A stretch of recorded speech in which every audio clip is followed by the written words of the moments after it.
Sorry. Okay. Good evening, everyone. Maybe you should turn on. Good evening. We're ready to begin today's meeting. It is 5:51. Madam Clerk, please call the roll. Ms. De La Vega is away, but she's present. Ms. Garcia Robes? Present.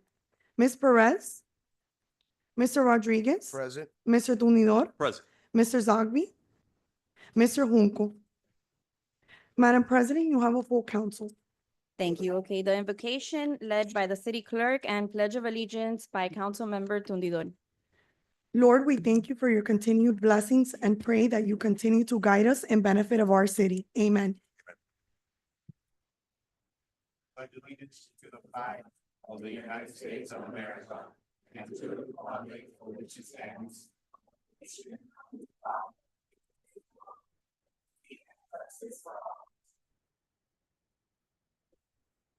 Was fast. You're welcome.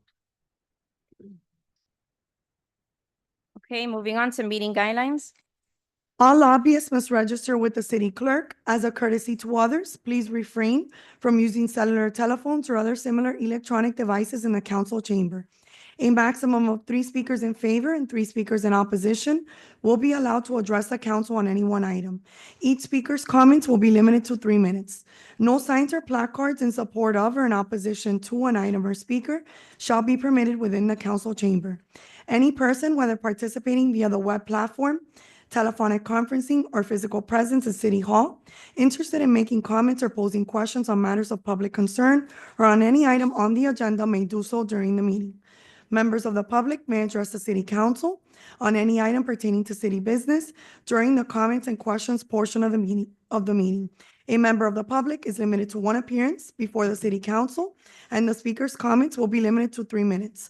The public can view public meetings on the city's YouTube page. Thank you for that. Moving to presentations. The city of Hialeah recognizes the Hialeah Hurricanes cheer team.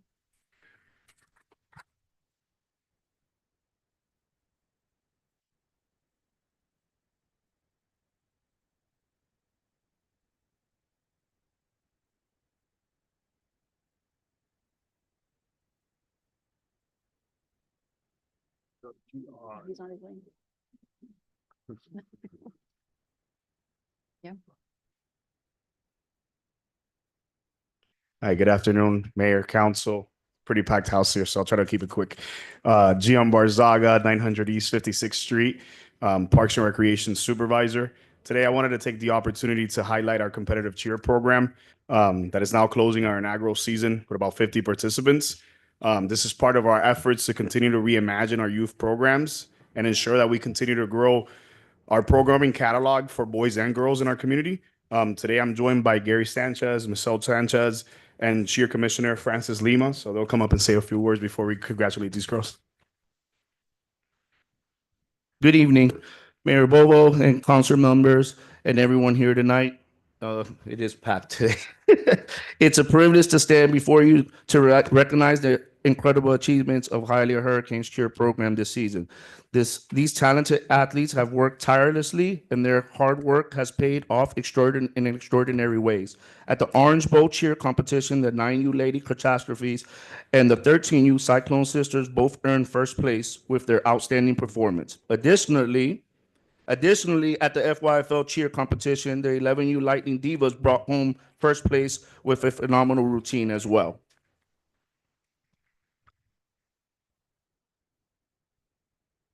These victories are testaments to their dedication and teamwork and passion for excellence. We also want to acknowledge the coaches, the families, and the supporters who have provided unwavering encouragement throughout this season. I also want to let you guys know that our league for cheer and football, and I know we're just talking about cheer, but about a little bit over 90% are all like Hialeah residents. So that's great for us because that's what we want. I want to particularly congratulate you guys for working together, and our parks, honestly, have done a 360. Well, a 180, because 360 would come right back, right? So I'm glad. I'm honestly, we're grateful, and we're extremely thankful, and we're blessed beyond words. You know, we start off our day with a prayer, and I'm sure that's how we end it. So I'm very grateful and very thankful for you guys. Honestly, everybody that's helped us from the most minute things. It plays a big part for our youth. And as we see, our girls are growing. This is, like we said, this is our first year. We had a very, very successful season. We had a lot of ups and downs, but I think it was more ups than very down. It's just how it worked out for us. But again, I'm grateful and I'm extremely thankful. Thank you guys. So, really quick, the girls brought the trophies. They'd like to take a picture if you guys are willing to. So they're all Yes, here. bring them We'll up. make it quick. So if the Hialeah Hurricanes, the 9U, 11U, and 13U could come up and make sure you bring those trophies, please.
One, two, 1, 2.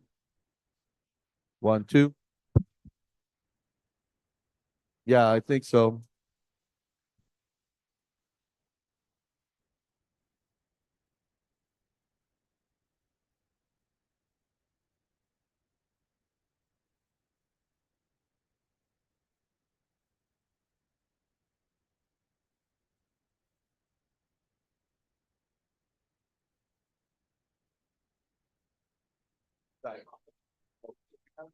Got some star cheerleaders though. There's a lot of girls.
One, two, 1, 2.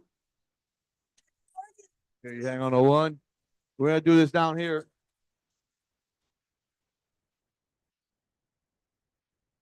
Come on down, come on down, come on down.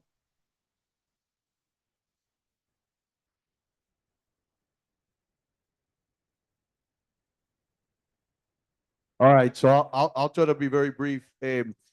We have talked a lot over the last couple of years about our park program and the importance to take back the park program so that we could have activities with our children. These things don't work unless the kids in Hialeah participate. If they don't participate, this doesn't work. So we're not only proud of the fact that you compete, you win, but we're proud of the fact that you're just out there, right? You're not sitting at home. in a PlayStation. You're not sitting at home on a computer. You're out there participating. And that is the way most of us that grew up in the parks, who I affectionately refer to as park rats, all of us grew up in the parks and we appreciate. And so we're very, very thankful. And for that, to the coaches, we have 3 proclamations for each age group, the 13 under, the 11 under, the 9 under, and the council president and vice president and the council all join in together in support all of you. So this, you could hang wherever you hang your trophies, you can hang these proclamations also, okay? Thank you.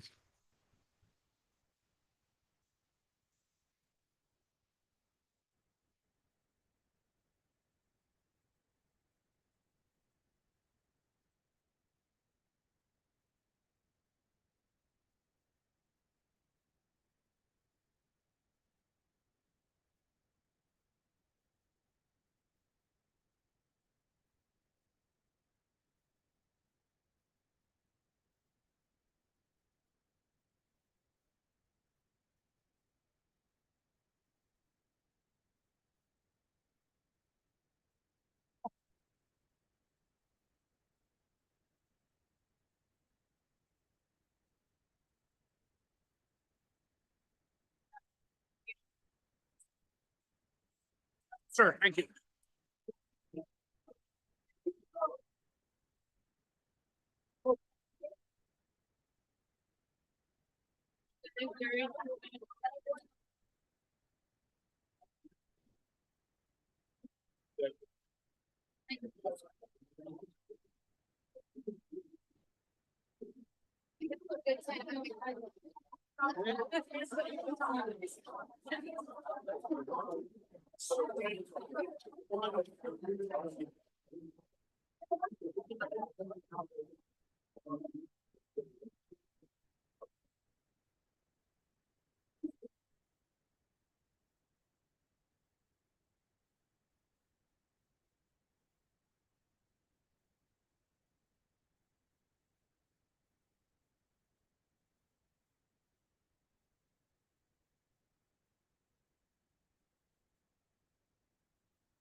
Pues it's like, I think it's the first meeting. That's why second meeting was supposed to come first.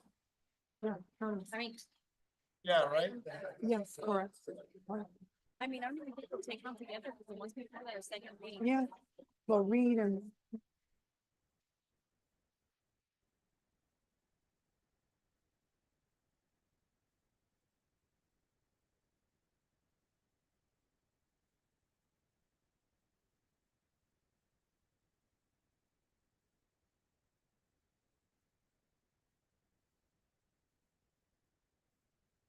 I think I know.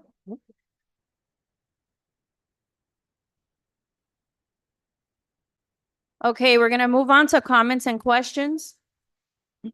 The first registered speaker is Frank Diaz from Caballeros Católico. Good evening, sir. Name and address for the record, please. Mike. 139 East 9th Street. Good afternoon, Mr. Mayor, distinguished member of the City Council. My name is Frank Diaz, member of Caballero Católico, currently Vice President of the General Directorate. I'm here because today is the International Day of Human Rights. The theme for this year is Our Rights, Our Futures, Right Now.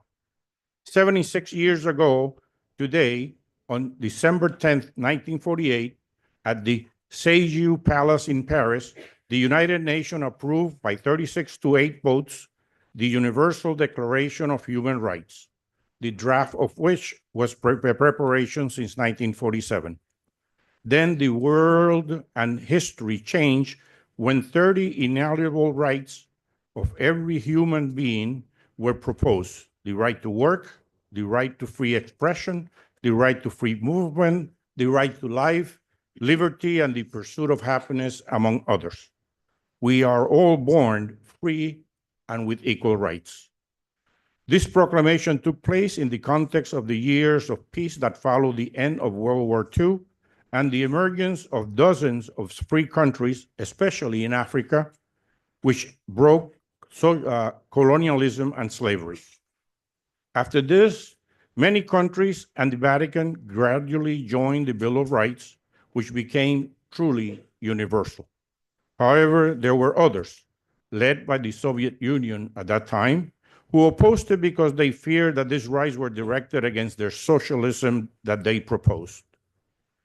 Despite these drawbacks, the Declaration has been established for years as the backbone of the West.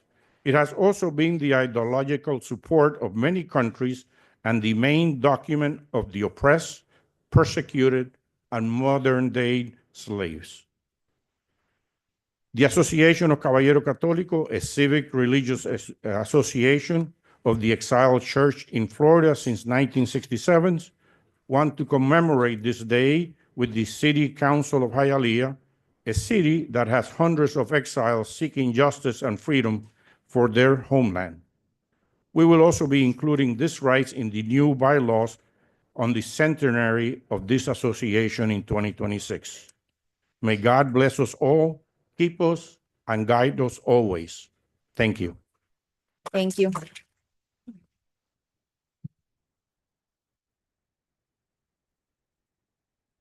Next speaker. Second registered speaker, Jose Azi.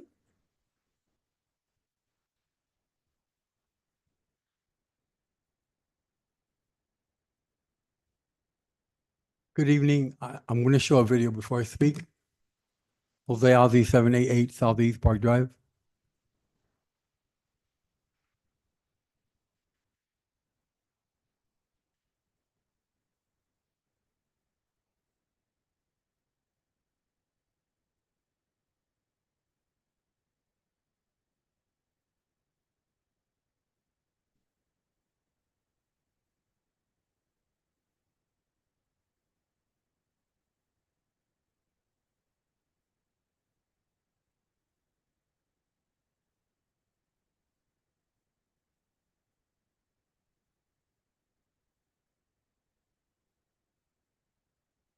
Thank you. I was appointed to the Hialeah City Council Cultural Arts Fair by my Councilwoman Perez. And since 2019, I've been very interested in this, getting more grants for our artists. And finally, we're making a lot of progress. Senator Garcia is having a grant workshop on January 26th here. And Commissioner Kevin Cabrera is going to have a workshop in March. So Kevin Cabrera represents south of 29th Street. So we're doing a different strategy. They're going to reach out to you to get local artists. And please, some of our artists think they don't have opportunity for grants. It's too hard. Everything's so difficult. And the reason I showed this because the Cultural Affairs Council built 2 performing arts centers. One in the south, which is the Moss Center. One in the north, which is our Hialeah Mylander Arts Center. But Mayor Julio Robina wanted to convert that. He did into a banquet hall. But we could still have a banquet hall and bring these top performances to Mylander Arts, but we need to apply for grants because there's a lot of money.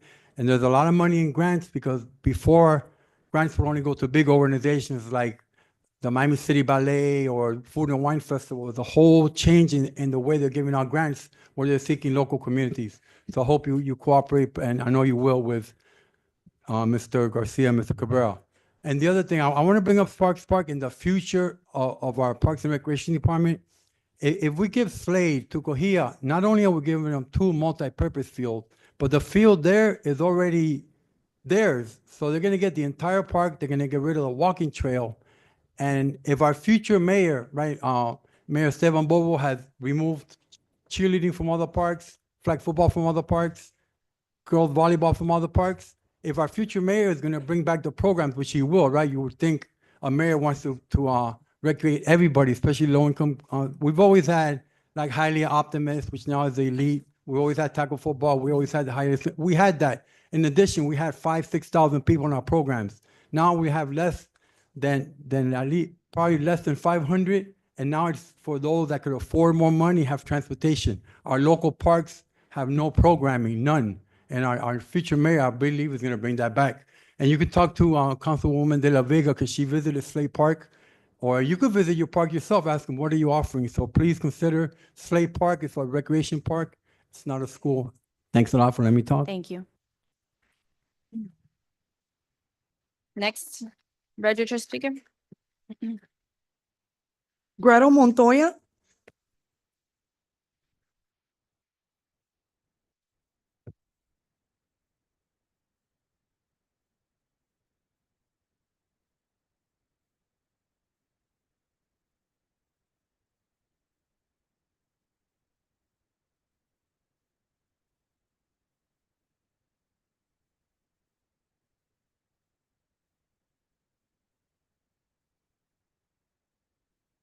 Hello, good afternoon. I'm here today because our Mylander pool heater has been broken for about 10 months now and has caused a lot of swimmers and a lot of us to get sick. This is not only about us, it's about the people that go there to swim. Cold water also causes injuries. So we can only be there a certain amount of time. In that water, we go to different pools, but that's not good enough because we only get 1 hour in the pool. And that's not enough for us to improve. Thank you. So what is it that you're asking for? A pool heater. A pool heater. Okay, Mayor. Ya estás oyendo, they want a pool heater. So thank you for being here. We're aware of the water heater situation. This city council approved the procurement of that water heater. Work has begun. It does take time because there's a lot of moving parts as far as the installation of the water heater. It requires, first and foremost, it requires us to have a contract. We had a contract with somebody who was apparently incapable of doing the work. That has been rectified.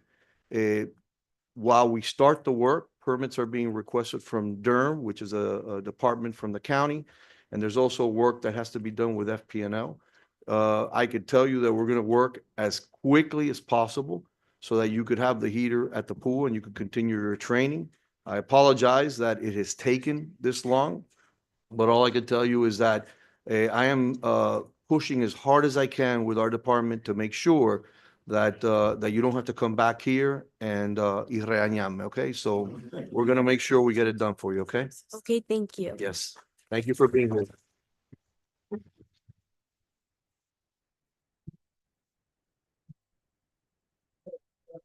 Hermano, come back there. Hasta luego. Yuri Sandy Negrin.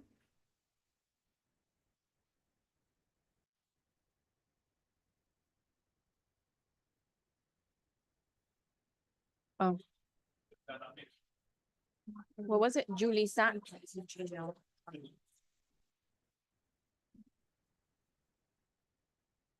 Sandy Negrin is the next registered speaker. Not here? Okay. She's not here. Okay. Giselle Alfonso.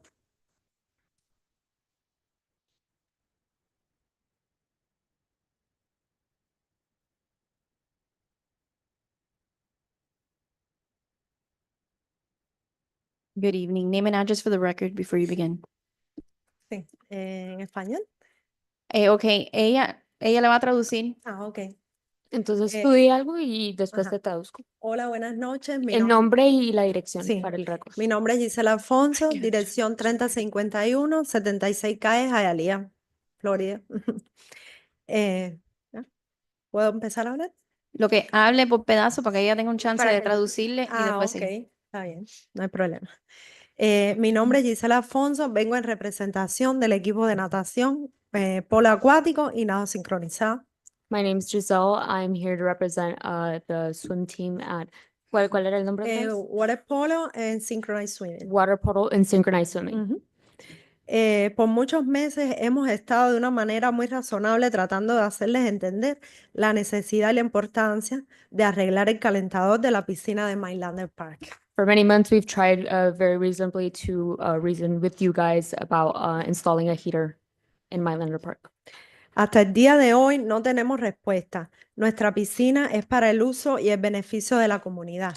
Until this day, we have no response, and the pool is a necessity and something for the community. Además, no solo eso, también se participa en eventos competitivos, recreativos, poniendo bien alto el nombre de nuestra ciudad. It's also used for recreational and competitive issues for the community. Ujú. No olvidemos que gracias a nuestros equipos de natación, polo acuático y nado sincronizado, son la razón de ser de ese centro deportivo. These teams help with the center of sports and help bring its name out there. Este lugar no es solo una piscina, como muchos de ustedes pensarán, es un lugar que representa a nuestra comunidad, un lugar donde nuestros hijos y entrenadores tienen sus metas, sus sueños y para ello se necesita un mínimo de condiciones para que puedan ser realizadas. This place is not just a pool, it's a place where the community is seen, and it's a place where the students as well as faculty has its own dreams and its aspirations to be better. Estamos aquí esta noche porque a pesar de la importancia de esta situación, simplemente no han tomado ninguna acción que realmente nos demuestre que este debía haber sido prioridad número uno para nuestra ciudad. We are here today because, again, we've received no response, even though this is a very important Muchas gracias. Muchas gracias. Voy a seguir porque no me da tiempo. Okay. Muchas gracias de parte de nosotros a nuestros entrenadores, que la verdad han hecho un esfuerzo enorme para que nuestro equipo no deje de entrenar, pero sin poder completar lo que tenían planificado. Y más aún en vista de competencias importantes. Muchas gracias también a la ciudad de Hialeah por mantener este programa. Este problema lo venimos presentando desde el mes de diciembre de 2023. Hasta la fecha de hoy, 10 de diciembre del año 2024, no se ha hecho absolutamente nada y no podemos seguir esperando. Por favor, necesitamos acción en que nuestros niños puedan regresar a su piscina. No nos convence que nos den palabritas Mira, bonitas y alentadoras. Pausa un momentico, si te hace Sí. falta unos segunditos más, Sí, te los por doy, favor, pero para por que favor. ella por lo menos pueda sumarizar eso, Para que me porque escucharan y no me, Sí, no me iba a dar pero tiempo. es que por ley en el récord tiene que estar en inglés Tiene que también. estar traducido. Si No quieres, problema. léeme una de las oraciones y después sigue, ya que leíste Ok. todo. Nos quedamos. Estamos aquí esta noche porque a pesar de la importancia de esta situación, simplemente no se ha tomado ninguna acción. We are here tonight because despite of the importance of the situation, there's been no action taken.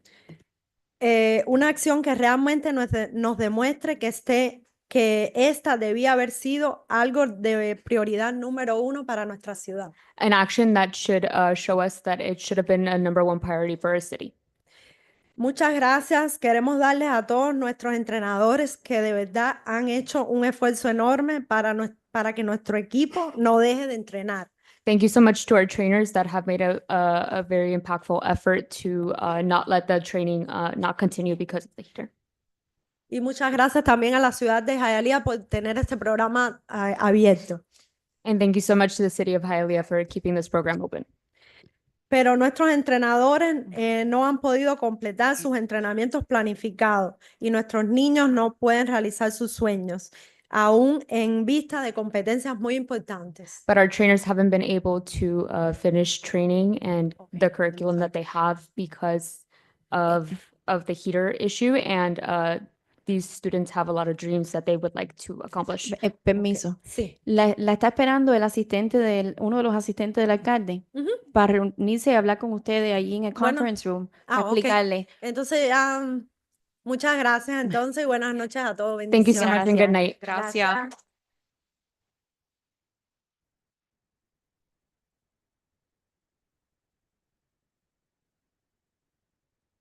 Natalie Crespo.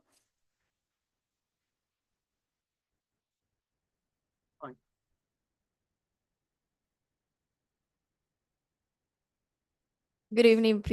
My name is Natalie Crespo. The address is 1181 West, 39 Terrence. I'm here to speak on Mylender Park Ren. While our issue has been looked at, it's not just about the swimming team that swims there or the water polo or the synchronized swimming. We also take everybody from our community. They can swim there. People disabled.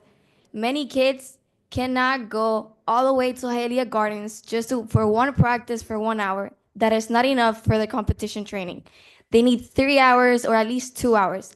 We have to be driving 30 minutes to an hour for a practice that's not enough. Many kids decided to quit the team just because of those reasons, and it's not fair to them because sports is not just for fun and games. It also helps us with leadership, with responsibilities, and many of us, yes, we appreciate school, but we don't look for scholarship at schools. We look for scholarship in sports, and that's where many of these kids are aiming for, and they cannot aim their goal if we're not helping them achieve their goal. This pool has put their kids in difficult conditions. They have gone through severe sicknesses over the last 3 weeks because of these coldness over an issue that we have been trying to fix for a whole year now. And you would think that because we have kids since the ages of 5 and up, this would be a priority for our city, but it hasn't. We have been left with a lot of talk, but no solutions up until now, where we have taken the lead and actually brought a whole masses to talk to you guys. But it has not been resolved yet. We have not seen solutions until this year, right now, today, where we put the banners in front of the park saying that we're gonna build the heater, but nothing has been set on stone. Our kids have been suffering for more than a year now, even though we have said that they're going to be fixed. They have had meetings with us many times, talking to us about the prices, about how it's going to look like. They have even shown us the picture of what it's going to be, where it's going to be, but nothing has been done up until now, where the parents have decided to take a lead and actually talk to everybody here and address this issue. So that's why we're so concerned about talking to you guys, so we're heard, so our voices are heard, and we know that we tried our best. And if something happens, it's not because we didn't try, and our kids can be thankful that it's not because we didn't try. It's just because of the city of Hialeah decided not to make them their priority, but their needs. Thank you. Thank you for coming. I can.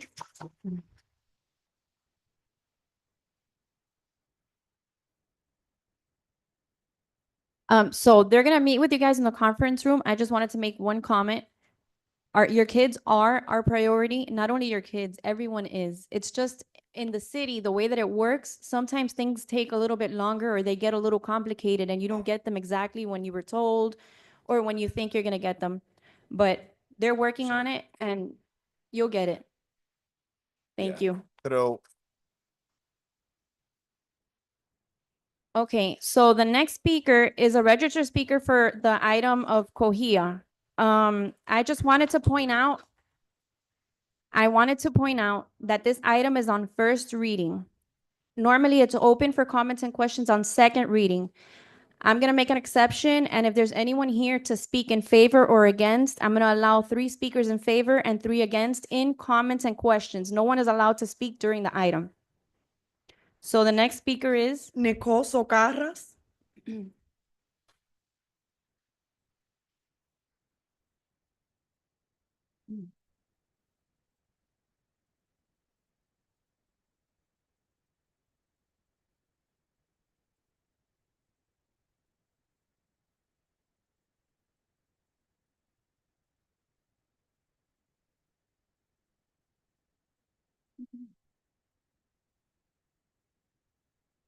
I'm sorry about that. We actually have an order, if that's okay with you guys. What do you We mean? want our principal to speak first. Okay. Thank you. Sorry. But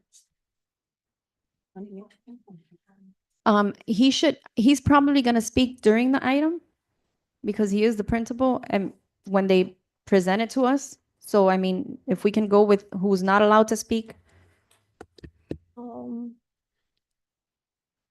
Can we just wait? I'm not sure. They're like in charge of.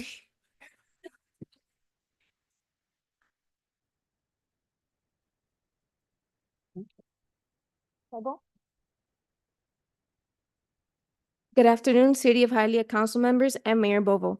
My name is Nicole Socarras, and today I will be speaking on behalf of the student body of Cohia. My address is 1314 West, 78 Terrace, 33014. I have been a student at Cohia since the 6th grade and a Hialeah resident since birth.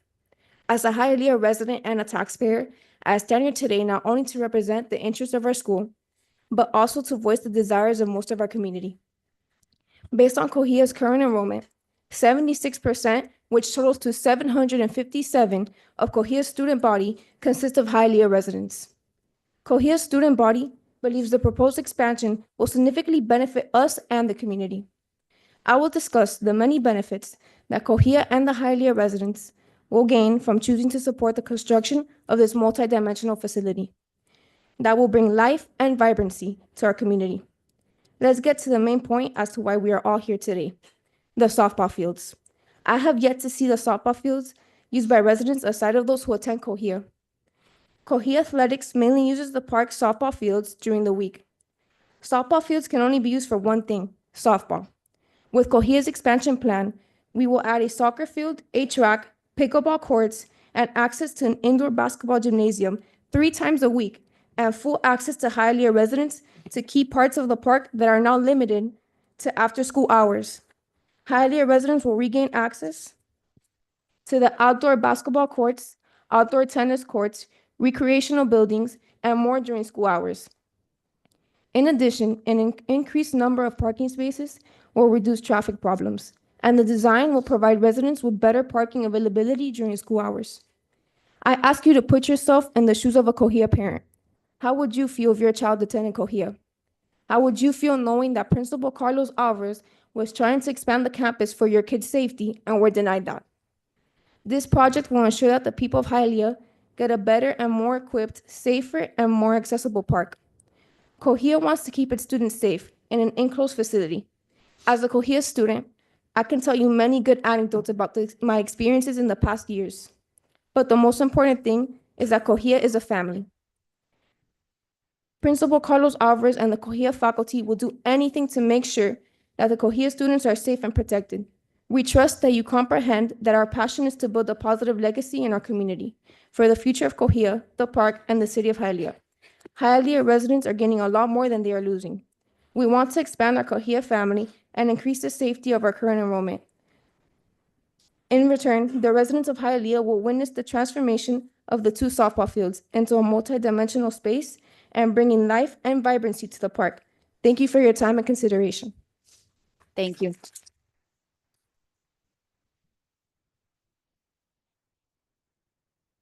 There's no other registered speaker, right?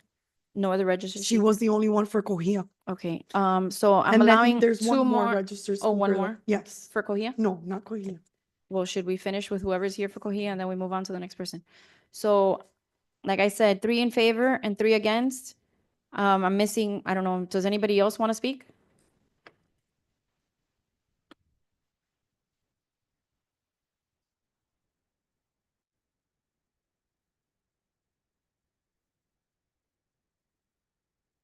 Good evening. My name is Dana Martinez, 19763 Northwest 87th Court, and I'm here representing the parents of the Coahuila students.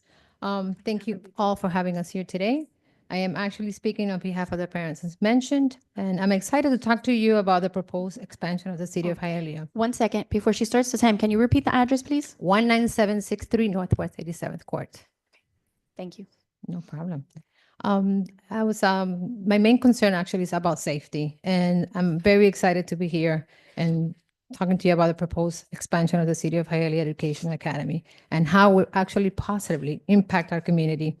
This expansion is not just about growing our school, it's about enhancing the opportunities and the quality actually of the students and the Hialeah residents, particularly those park goers, families, and all the kids. First, let's talk about the benefits of our students. Currently, 76% of Coahuila students are actually Hialeah residents. This means that the majority of our students live right here in the community and will directly benefit from its expansion. With more space, we can actually increase student enrollment, allowing even more local students to take advantage of the high quality education Coahuila offers. This expansion would help create and brighten future for our youth and open doors to opportunities that might otherwise be out of reach. Let's discuss the safety improvements about the student, which is my main concern. As a parent of 4 girls that graduated Coahuila 2014, 2020, and are currently serving the community as a nurse. And currently I have twins that are 10th grade. My main concern is that they have to go through the park to take classes in the police building and library, and that for me is a main concern. As a school getting closed, I think it will bring a lot of safety to the students, and parents will be, I'm sure, very reliant on that, feel better about it. So I thank you all for listening to us, and hope, that we can get this going. Thank you. Thank you.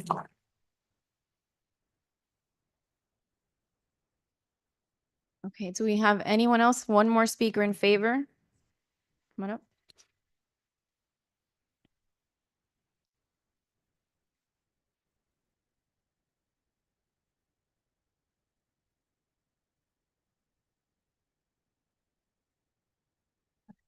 If I could just make one quick advisory before I get started, if that's okay. Yes, no? Well, name and address for the record first. Deanna Vargas, 2630 West 76th Street, Hialeah, Florida, 33016.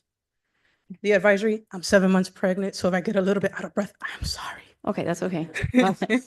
So if I need a couple more seconds, if you can grant it, please and thank you. Second thing, I do suffer essential tremor, so please do not get scared with the shakiness, just ignore it.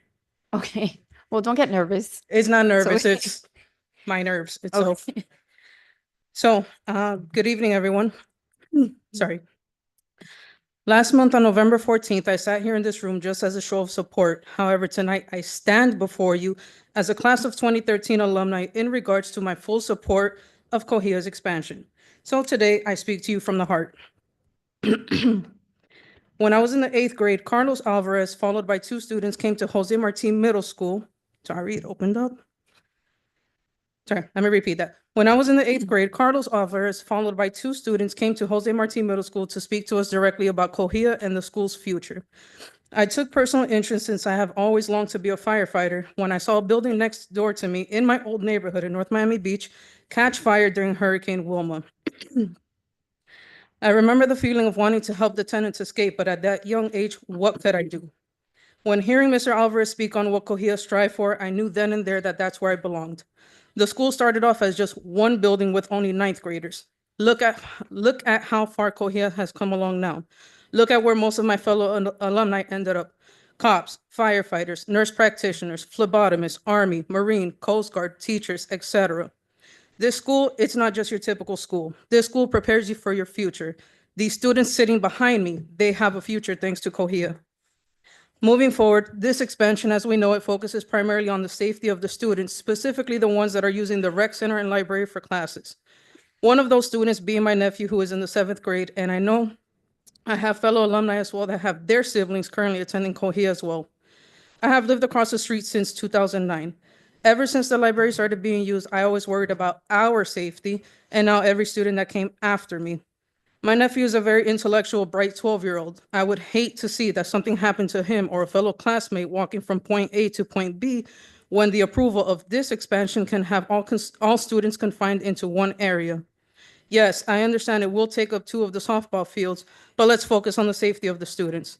The park will still be there. Cohia is still giving access to the surrounding residents to use the park and are even willing to allow these residents to use the proposed gym, courts, and fields, but obviously after school hours because, again, student safety. At the end, the main reason why I'm standing here before you is because, again, as mentioned, I do have a heart and I care deeply about student safety. The second reason why I'm here is because once a bulldog, always a bulldog. Thank you for taking your time. Thank you.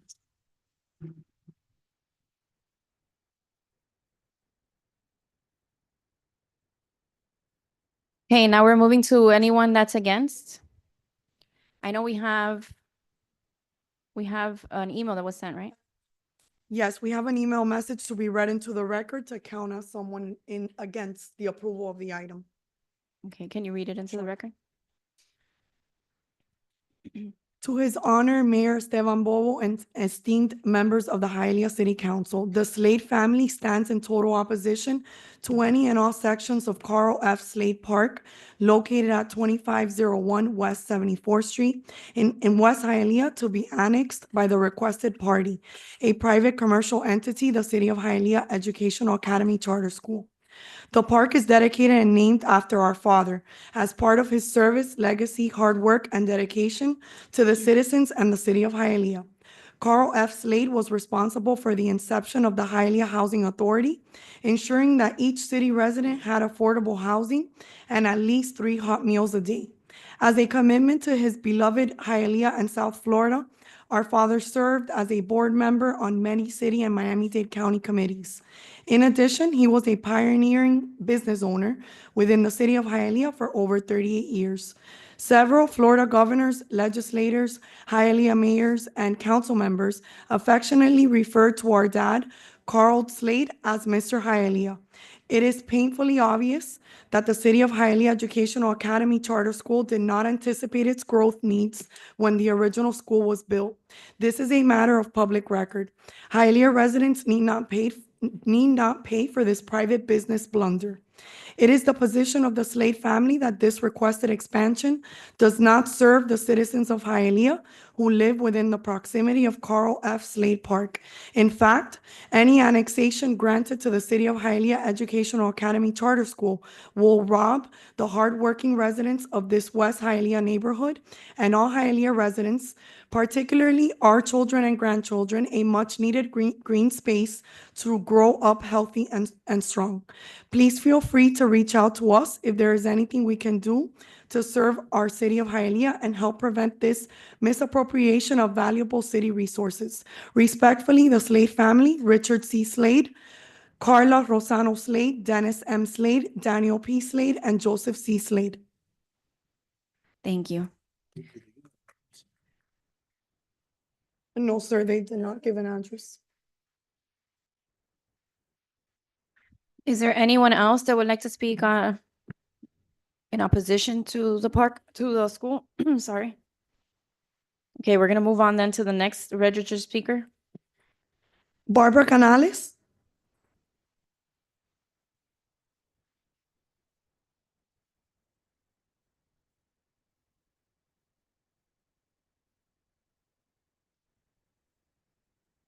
On behalf of citizens of Hialeah, looking for car wash, bathrooms, you all know the rest. Furthermore, the bathrooms, oh yeah, we got the mooner. Yes, you open the front door and there you have somebody taking a dump on Hialeah swell. Then the paper full of feces, let me spell it for you, Fecces, ends up in front of your front door. Last but not least, a few weeks ago, around 2 a.m., there was a car chase police arrest, the dumb criminal, right in front of my house. However, the bold criminals actually park on Hialeah as well to mingle with the cars already parked on Hialeah as well. The poor police officers searching using a big bright light, looking for criminals on Hialeah as well. Luckily, there are about 30 cars parked on Hialeah as well. As a result, the smart criminal gets away. It took me 5 hours, Mr. Mayor. I didn't lie, I didn't deceive any of my neighbors, just to get six signatures. 6. Why? Why? 5 hours, 6 signatures. Because every house that I knock,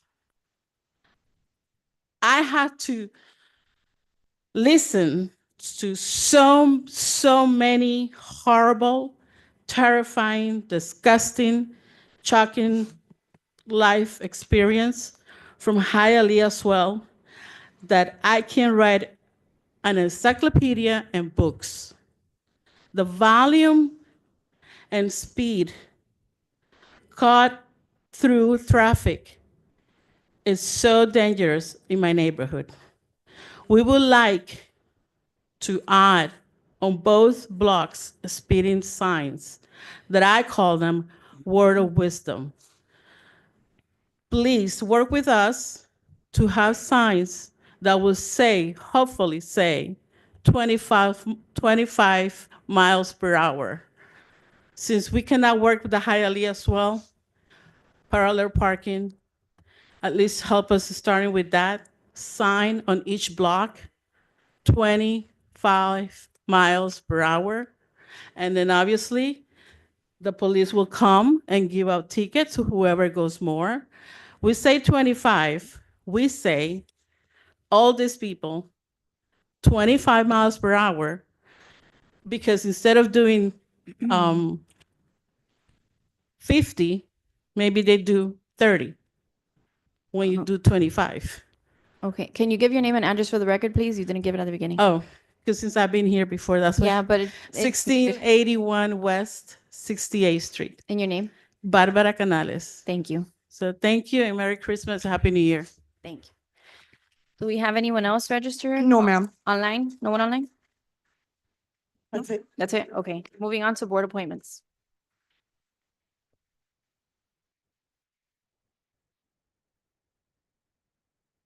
Proposed resolution appointing Johanna Alemán Sanchez to the Personnel Board of the City of Hialeah as the City Council's appointment for a term not exceeding 2 years, beginning on January 1st, 2025, and ending on January 1st, 2027.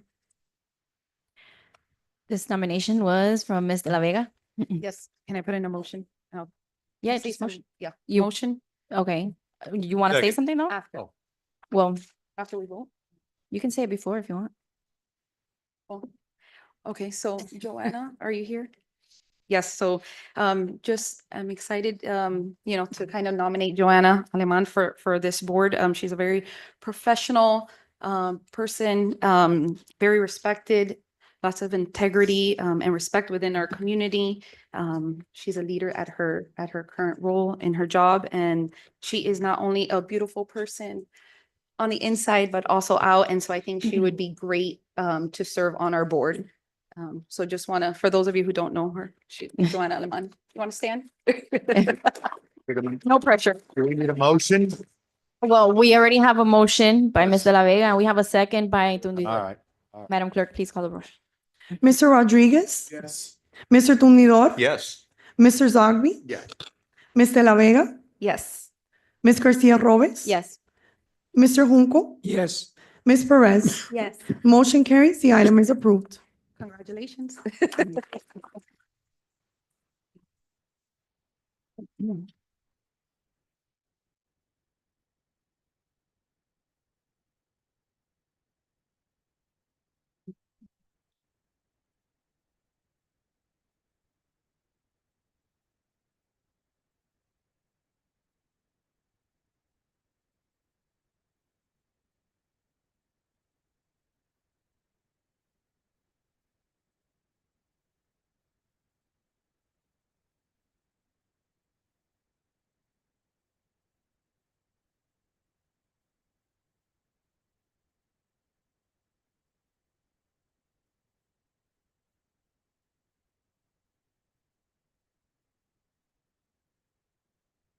Okay, we're gonna go back real quick because someone was here for comments and questions and we didn't see them raise their hand. They didn't come forward and I don't want to leave them without speaking.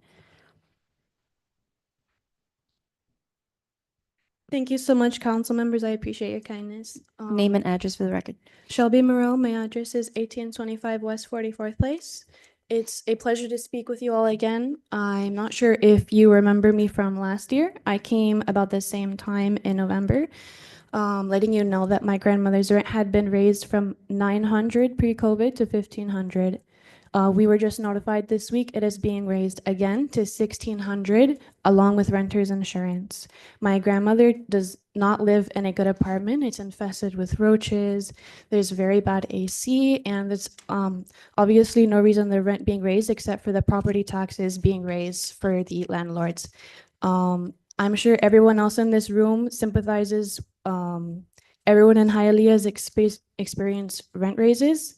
And when I spoke to Mayor Bovo and all of you last year, his words exactly were, it's not in my control, but it's to blame the immigrants. No, I don't think that's right, because immigrants is our constituency. And on behalf of the entirety of Hialeah, I would like to ask to please place rent control over the city of Hialeah, because it is getting uncontrollable. And I wanted to tell you a little bit about what happened. This past year, me and my husband have been paying my grandmother's rent of $1,500, but we can't afford it. It's been going to our credit card, and we're almost $9,000 in debt because we're paying for her rent. And we don't know where we're going to go. We don't know where she's going to go. We don't have $1,700 a month. Nobody else in this room, I'm sure, I'm sorry, I got nervous. Yeah, it is absolutely in your control to place rent control in the city. It is definitely not the immigrant's fault because almost everybody in this room, I guarantee, is an immigrant or a family of an immigrant. Mayor Bobo, I know that your family, your wife is Cuban, and I'm sure that you can understand. So again, I just ask, are you willing to place rent control to prevent your citizens from being run out of the city? Because not only are people being pushed to homelessness, they're being pushed to debt, they're being pushed to sickness. My father right now has a permanent cancer, and he had chemotherapy on Monday. What did he do afterwards? He went straight to work to pull another shift so that we could afford to pay our grandmother's rent. And I do not think that is ethical. I do not think that is right. And I know it is absolutely 100% in your control to place rent caps for not only renters, but also property tax caps for landowners. Thank you so much for your time, and I hope you have a wonderful holiday season. Thank you. So I think it's important to address this. First and foremost, rent control is illegal in Florida. And so you have to start from that premise. The city of Hialeah cannot institute a rent control. It is illegal in the state of Florida. I think there should be a correction because I never blamed immigrants for anything. I'm very aware of our community and who is in our community. What I said at that time was that it's not taxes either, because the city of Hialeah has maintained its tax rate flat for over 13 years now. What is impacting the issue of rent in our community is two things: supply and demand. You have not enough supply for the demand, and that simple economics will drive the price up. And the other thing is the staggering rate of homeowner insurance and property insurance. The person who's renting to your grandmother is probably getting hit with astronomical insurance rates, and that person obviously is going to pass it on to their tenant. I lament what's going on with your grandmother. I wish there was a magic wand that we could institute, but there is no magic wand for that this council could do. Rent control is illegal. Okay, I hope that your father recovers. And unfortunately, that is a story of many folks who have to continue to work despite being sick or being through treatment. It's lamentable, but the reality is, this is not something that could be laid on the shoulders of the city of Hialeah. We could not do rent control. I would not be a proponent of rent control. It is something that has failed everywhere they've tried to do it, beginning in countries like Cuba and in cities like Manhattan. It fails miserably, rent control. It does not provide a better living condition for folks. Unfortunately, until we get some sort of balance as far as supply and demand in this community, we won't see rents stabilize themselves. And I do not expect, in all honesty, I do not expect to see the rent number go down. Because if that happened, that means that we're in an economic depression perhaps, and that's something that none of us want, okay? I have one more question, if that's all right. Yes? Are you willing to provide more affordable housing for Hialeah and also help advocate to our governor for Hialeah to bring back some kind of solution for this problem? The city of Hialeah, through this council and the leadership of Councilman Tundidor, which has created a work housing task force, try to address this issue continuously to try to figure out ways that we could provide more affordable housing. In order for us to be able to do that, there has to be certain caveats in place. If we control the land, then we could dictate terms. But what we can't do is tell a developer that comes with all their vested rights on what they can or cannot build. Now, if they ask us for something, a parking variance perhaps, or a density issue, then the council could intervene and ask for units to be able to provide for our residents. But I want you to understand, this council does a lot of work in this space, especially when we're dealing with developers. We also, as part of our jobs as mayor and council, is advocate continuously with the state of Florida on behalf of the city of Hialeah. In fact, the city of Hialeah over the last 3 years has probably received over or close to $20 million of state funds that has helped the city of Hialeah keep its tax rate low and at the same time be able to invest in streets and water and sewer projects. So yes, it is part of our job, I would tell you, to continuously go to the state of Florida and not just ask the governor, ask our state representatives, ask our senators, and we also do that in Washington. We continuously lobby in Washington on behalf of the residents of the city. Thank you. I'll see you guys at the next meeting. Thank you. Okay, moving on to announcements of amendments, corrections to the agenda. Land use item 15B is postponed until the city council meeting of January 14th, 2025 at 5:30 PM per the applicant's request. Consent items 10 triple G, triple H, triple I, and triple J have been added to today's agenda. Consent item 10 double A has been withdrawn from the agenda. The expenditure amount for consent item W has been amended as it reflects on the agenda currently.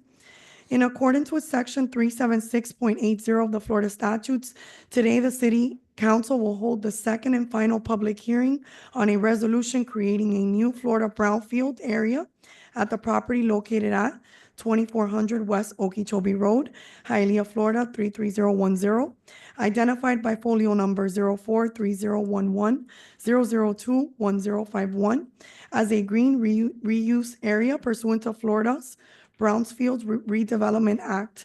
That is administrative item 11F. Okay, item F is, No, that's just the Okay. next city council meeting, Okay. January 14th at 5:30 PM. so moving on to consent agenda.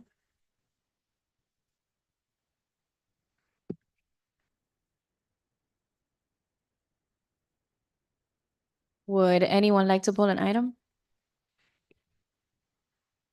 Pleasure of the board. Motion. Second. We have a motion by the vice president and a second by Zogby. Please call the roll. Mr. Tumidor, Yes. Mr. Zogby, Yes. Ms. De La Vega, Ms. Garcia Robes, Yes. Mr. Junco, Yes. Ms. Perez, Yes. Mr. Rodriguez. Motion carries. The consent agenda has passed.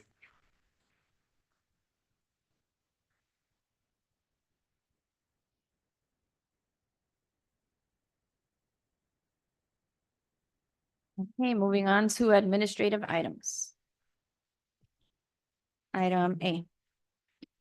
Second reading and public hearing of proposed ordinance repealing and rescinding Hialeah Ordinance Number 2023-120, attached hereto as Exhibit A, granting a special use permit pursuant to Hialeah Code of Ordinances, Section 98-161, to allow the use of a 3,140 square foot bay as a clinical investigational research facility operating 24 hours and 7 days a week with a maximum of 12 patients per day and 8 staff members, granting a variance permit to allow 48 parking spaces where 93 parking spaces are required on an existing industrial building where 76,505 square feet will remain for industrial use and 3,140 square feet will be repurposed for commercial use.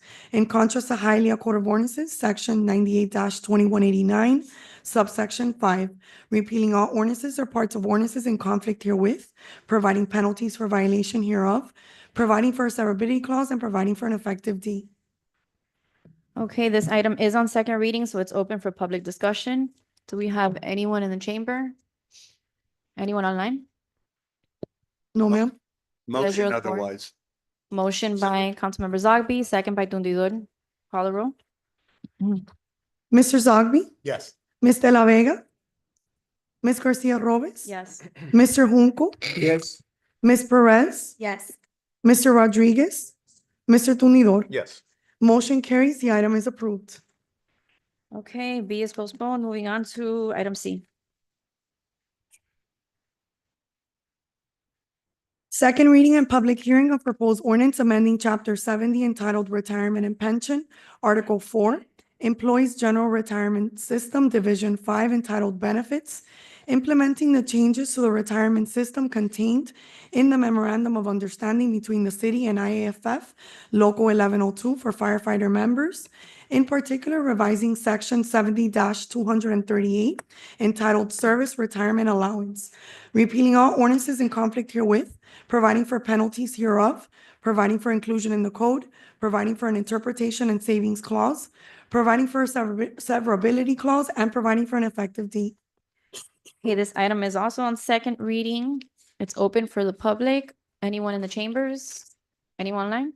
No, ma'am. Motion. Pleasure of the board. Motion by Zogby, second by the vice president. Please call the roll. Ms. De La Vega, Yes. Ms. Garcia Robes, Yes. Mr. Junco, Yes. Ms. Perez, Yes. Mr. Rodriguez, Mr. Tunidor, Yes. Mr. Zogby. Yes. Motion carries. The item is approved. Okay, moving on to item D.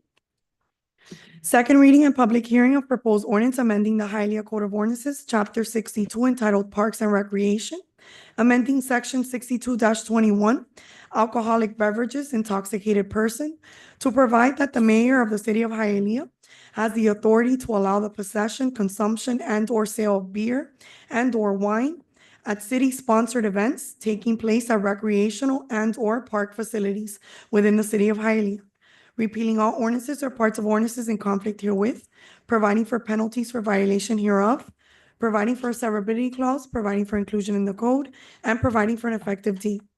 Okay, this item is also on second reading. It's open for the public. Is there anyone in the chambers? Anyone online? Motion. No, ma'am. Motion. May I just say something very briefly? I think it was Councilmember Perez who had asked about any city liability for serving of liquors. There's a Florida statute known as the Dram Shop Act, which basically would immunize the city from serving liquor at such events unless the city was knowingly serving it to either A, a minor, or B, someone obviously intoxicated. Otherwise, there's immunity. No, like, okay? Thank you. Thank you, sir. Okay, we have a motion by Zogby and a second. A second by the vice president. Please call the roll. Ms. Garcia Robes? Yes. Mr. Junco? Yes. Ms. Perez? Yes. Mr. Rodriguez? Mr. Tunidor? Yes. Mr. Zogby? Yes. Ms. De La Vega? Yes. Motion carries. The item is approved. Okay, moving on to item E. Second reading and public hearing of proposed ordinance amending Chapter 2 entitled Administration, Division 2, Competitive Bidding Procedures, Article 4, Purchasing and Competitive Bidding, Section 2-815.1 Protests, to update such section to provide basic procedures for protests of solicitations and awards over the minimum bid amount, including contents of protests, time to file, authority to resolve protests, stay of award during protests, filing fee costs, compliance with filing requirements, and informal protests, providing for an appeal of the director's decision to the city council, providing for a severability clause, repealing all ordinances in conflict herewith, providing for inclusion in the city code, and providing for an effective date. Okay, this item is also on second reading. It's open for the public. Is there anyone on the chambers? Anyone online? No, ma'am. Motion. Pleasure of the board. Motion by Zogby. Do we have a second? Second by the vice president. Please call the roll. Mr. Junco? Yes. Ms. Perez? Yes. Mr. Rodriguez? Mr. Tunidor? Yes. Mr. Zogby? Yes. Ms. De La Vega? Yes. Ms. Garcia Robes? Yes. Motion carries. The item is approved. Okay, moving on to item F. Proposed resolution designating property located at 2400 West Okeechobee Road, Hialeah, Florida 33010, and identified by folio number 0430110002 1051 as a brownfield area pursuant to section 376.80 subsection 2A of the Florida statutes for the purpose of rehabilitation, job creation, and promoting economic redevelopment, authorizing the city of Hialeah to notify the Florida Department of Environmental Protection of said designation and providing an effective date. Hi, good evening. Good evening, Madam President. My name is Brett Brumman with the Goldstein Environmental Law Firm. We have offices at 2100 Ponce de Leon Boulevard in Coral Gables. I'm here on behalf of the applicant and property owner, Hialeah Storage Associates LLC. I'm here just to respectfully request approval of this resolution, which would allow the property owner to immediately enter into a Brownfield site rehabilitation agreement with Miami-Dade County in order to access state-based incentives at no cost to the city in order to complete the cleanup process at the site. I'm available if you have any questions. Thank you. Thank you. So this item is also open for the public, right? Because it is the second reading today. Is there anyone on the chambers, in the chambers? Anyone online? No, ma'am. Sounds Pleasure like of a the good board. deal. Motion. Motion by Zogby. Do we have a second? Second. Second by Tundidor. Please call the roll. Ms. Perez? Yes. Mr. Rodriguez? Mr. Tundidor? Yes. Mr. Zogby? Yes. Ms. De La Vega? Yes. Ms. Garcia Robes? Yes. Mr. Junco? Yes. Motion carries. The item is approved. Okay, item G.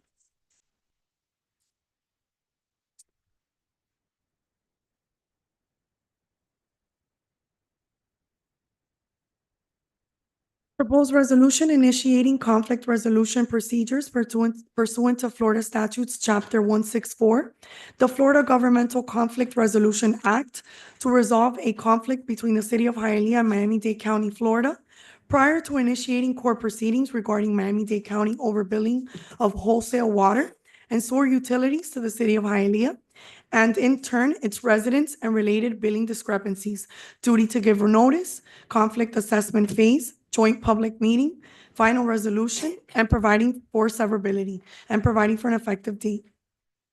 Okay, this item is on first reading, so pleasure of the board or just anyone? Members, if you want, just allow the attorney to. So this actually, and this is actually a resolution, Madam President. So here, there's a dispute with the county briefly about certain billing for water and sewer services, difference between the city and the county as to how much is due, whether it's accurate, whether it's correct, whether the city's due any credits or offsets. The city, through the auspices of our Public Works Director, has been trying to resolve this with the county, and there's been meetings and so forth, but in brief, I don't believe anything has been resolved. So what this is, it's a resolution that will be sent to the county this week, along with a letter from the mayor, and it'll kick off really what is a state law. It's the Florida Governmental Resolution Act. And what it provides is that we have this conflict, we're trying to resolve it with the county. Then we're going to have a conflict assessment meeting with city staff and county staff and try to resolve it.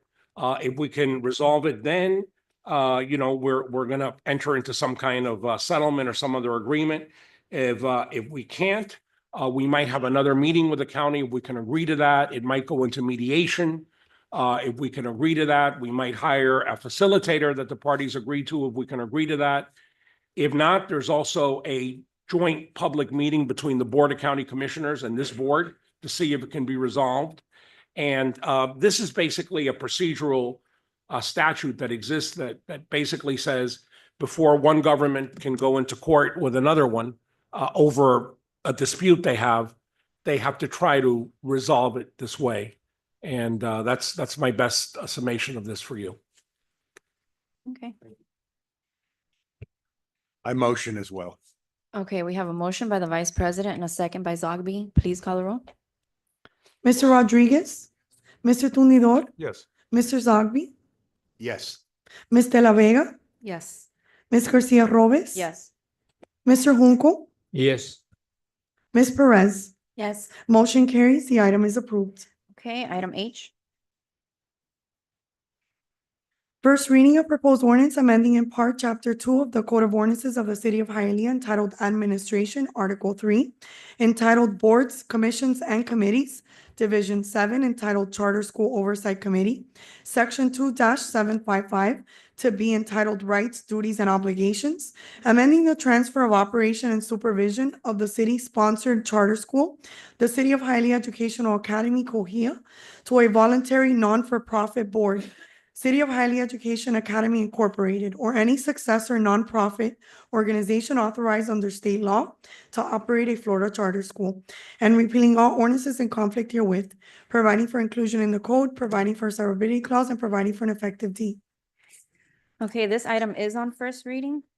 It's the pleasure of the board. Motion. I have a motion second. by Tundidor, a second by Zogby. Please call the roll.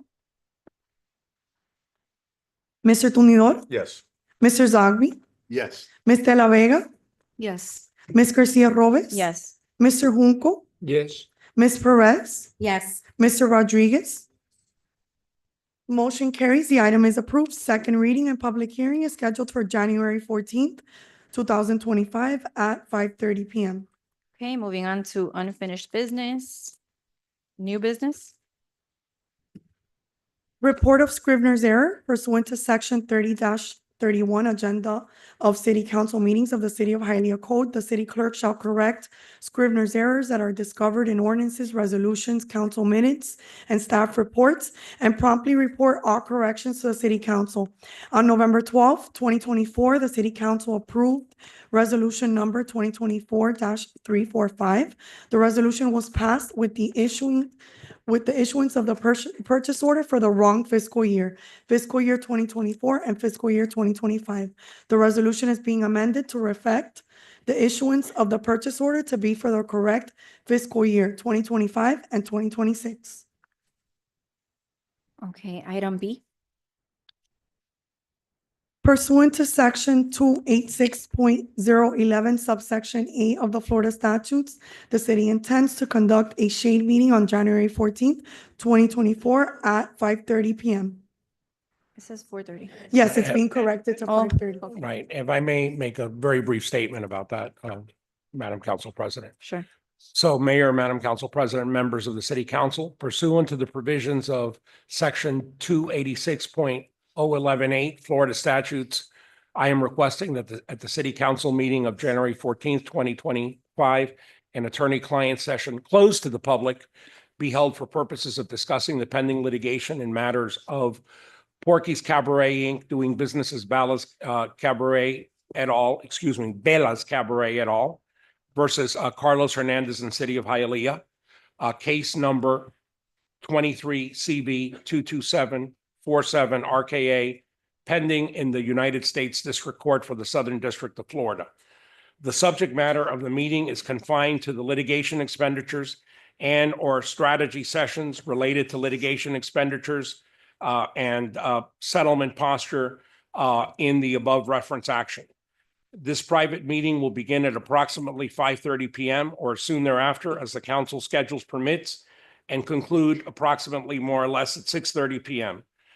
The session will be limited to Mayor Bovo, Council President Jacqueline Garcia Robles, Council Vice President Luis Rodriguez, Council members Tundidor, Monica Perez, Carl Zogby, Melinda De La Vega, Council member Juan Junco, City Attorney Rafael Suarez-Rivas, Deputy City Attorney Barbara Govea, Assistant City Attorney Peyton Polyakov, and Special Outside Counsel to the City, Lourdes Widler, on behalf of the City of Hialeah, and a court reporter.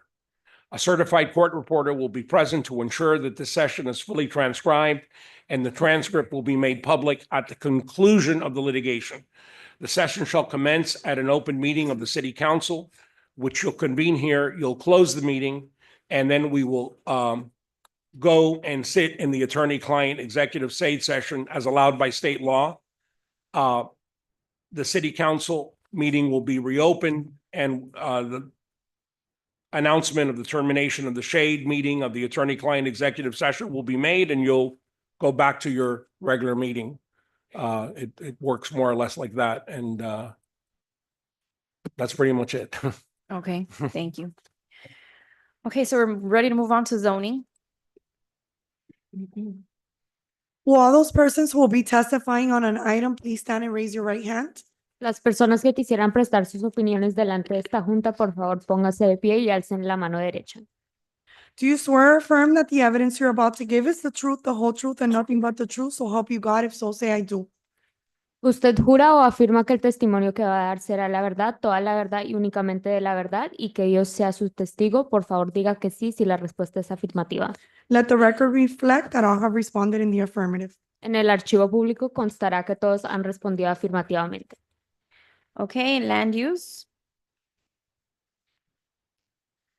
Item 15A, second reading and public hearing of proposed ordinance amending the future land use map from commercial to medium-density residential, property located at 55 West 29th Street, Hialeah, Zone C2, Liberal Retail Commercial District, and legally described herein, repealing all ordinances in conflict herewith, providing penalties for violation hereof, providing for a severability clause, and providing for an effective date.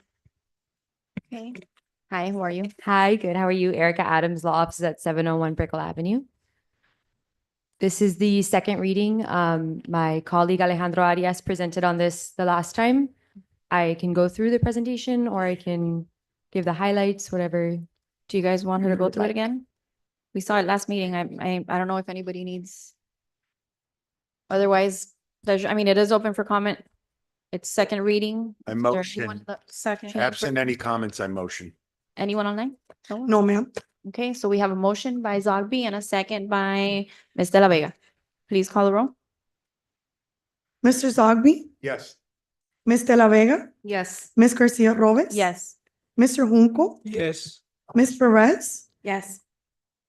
Mr. Rodriguez is away, and Mr. Tumidor is away. Motion carries. The item is approved. Thank you. Okay. Item B is postponed. Item C. First reading of proposed ordinance amending the future land use map from low-density residential to medium-density residential. Property located at 4955 East 8th Avenue, Hialeah, zoned R1, one family district, and legally described herein, repealing all ordinances or parts of ordinances in conflict herewith, providing penalties for violation hereof, providing for a severability clause, and providing for an effective date. Okay, this item is on first reading. Is there anyone here on behalf of this item?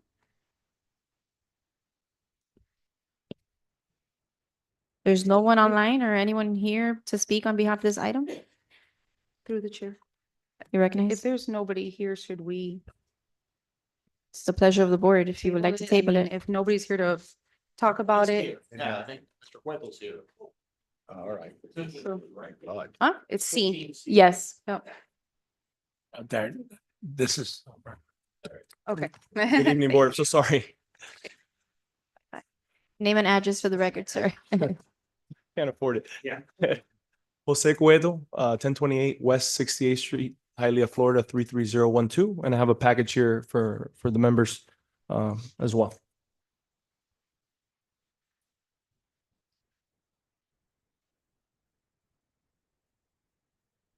Madam President and Board, this is an application that you all had seen previously a few months back that involved an application to change the zoning of a site located essentially on Lejeune Road and 49th Street to Neighborhood Business District.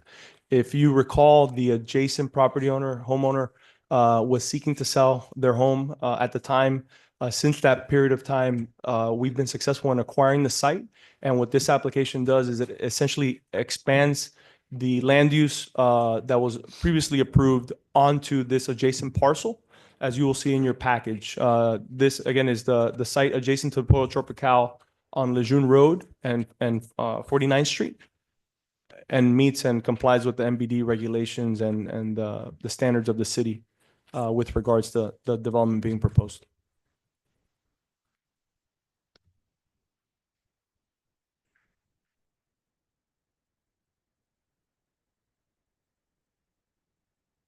Through the chair. You recognize? Thank you. Are there any, Deborah or yourself, Mr. Cueto, nice to meet you. Are there any parking variances you're asking for these 40 units? Councilman, we are meeting the parking requirements under the new MBD standard, so no. The short answer is no, sir. So no variance, it's within our MBD. Okay. Yeah, thank you, sir. Thank you, Councilman. The police station is where, right? Oh, Is it our police station? Councilwoman De La Vega, the police station is north of the site. and east of the site. So this is 49th and Lejeune. The police station, I believe, is on 53rd or so, 53rd Street. Okay, I thought it was, okay. Yeah, so it's between Pollo Tropical and the police station. It's right in between both of those. Correct. And so I just have one other question. On the map about the site, the page about the site, you have 4955. And then you have site, so. Can you repeat that, right? You said that you guys purchased the. Yes, so this board had previously approved the land use application at 4935, which is the parcel immediately adjacent to Pollo Tropical. What this application does is that incorporates the adjacent parcel to the north into the, it makes that parcel to the north consistent with the land use that this board had already approved previously for the 4935 site. And is it that house right there? And this, is that? it? Correct, yes, Okay, this one right down. All right, just making sure. that's correct, Councilwoman. On page 3 of or page 4, I'm sorry, of the package, where it says about the site, you'll be able to see what's in yellow is 4955 and what's in red was previously approved by this board as MBD or as a medium density residential rather.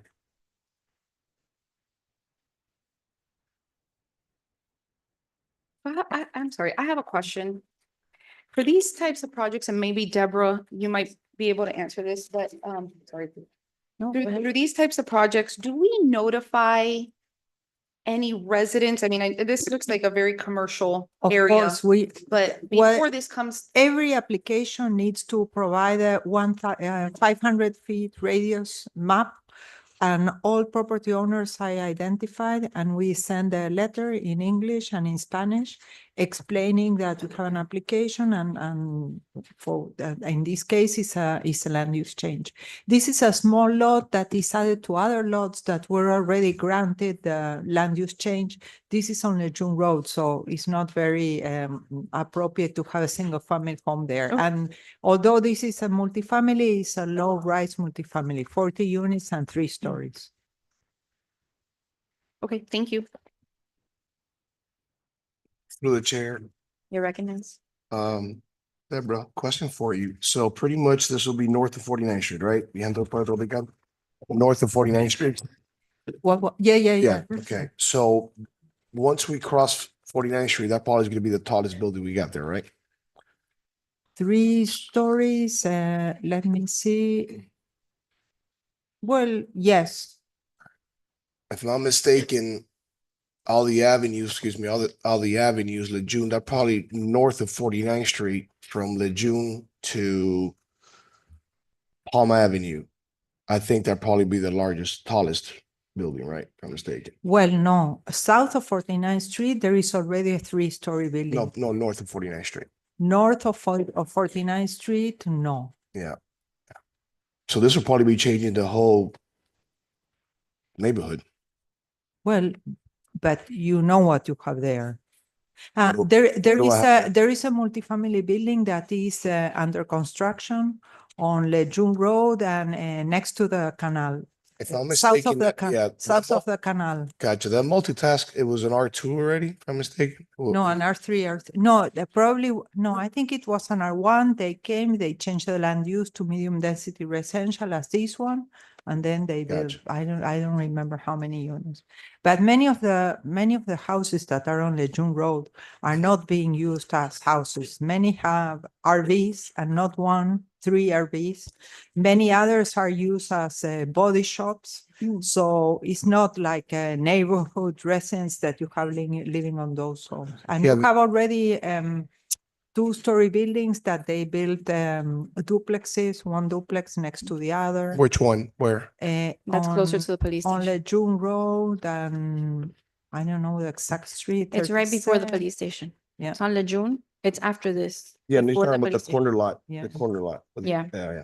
So if I'm mistaken, I So think that- if there is a place where Yeah. we can promote and we can provide more housing, is along Yeah. Lejeune Road. So I remember in Lejeune, I think that property, I could be wrong, Deborah, I trust you what you're saying, but I think it wasn't an R1. That's why we actually, I'm not a fact, but I think it was already changed. I mean, I have a real challenge changing the look of this neighborhood right now because it is a residential R1 area. Actually, mistaken. next to Checkers, there's already buildings. Yeah, there's already, Checkers. south no, of we're 49th talking Street. about, when I specifically said north of 49th Street. Yeah. North of 49th Street, no, you have the church, you have the gas station. Well, you have the hospital that is tall, although it's not there. It's the parking garage is almost there and it's like 4 stories. Okay. But that's on 21st, not on 49. All right, gotcha. So I remember specifically, I'm just talking to the council that when we were building the apartment, that we gave the permission, to pass it on 53rd Street. I mean, we talked about it on the council back then, and we were just concerned about this happening. Well, Exactly. This is already happening because the lot that is next to this one, it was already approved. So Was this it? It's already It's already approved. It's already a medium density residential. They got this lot and they can expand a little bit more. So put there everything more comfortable. But that goes, yeah, but with the that also goes into a third story there. I mean, it's really gonna change that neighborhood. Well, you already have the Pollo Tropical there. It's not. Yeah, that- but it's you been, have the we had a Pollo Burger King there Tropical, before too. and then you have a residential office building with the travel agency. Okay. No problem. Thank you, Deborah. Appreciate that. What we're approving now, regardless, is the land use. We're No, not I got approving it. the I just project. wanted to ask the questions there. Yes. Then they will need to come next with a special use permit to expand the MBD and any variances that they might need. Got it. Thank you. Appreciate that. Any other questions? Motion. I say motion as well. Motion by Tundidor, a second by Zogby. Please call the roll. Ms. De La Vega, Yes. Ms. Garcia Robes. Yes. Mr. Junco, Yes. Ms. Perez, Yes. Mr. Rodriguez. No. Mr. Tundidor, Yes. Mr. Zogby. Yes. Motion carries. The item is approved. Second reading and public hearing is scheduled for January 14th, 2025 at 5:30 p.m. Okay, we're moving on to zoning. I had a request, if it's okay with the board, to move item F to the beginning of the zoning, so that way everyone that's here for that item can just go home. It's Yes. okay? Good. Yeah. Okay. Ma'am, before we do that, if I can just record Councilmember Rodriguez's vote on item 15A Yes. and Mr. Tundidor, please. Yes. Thank you.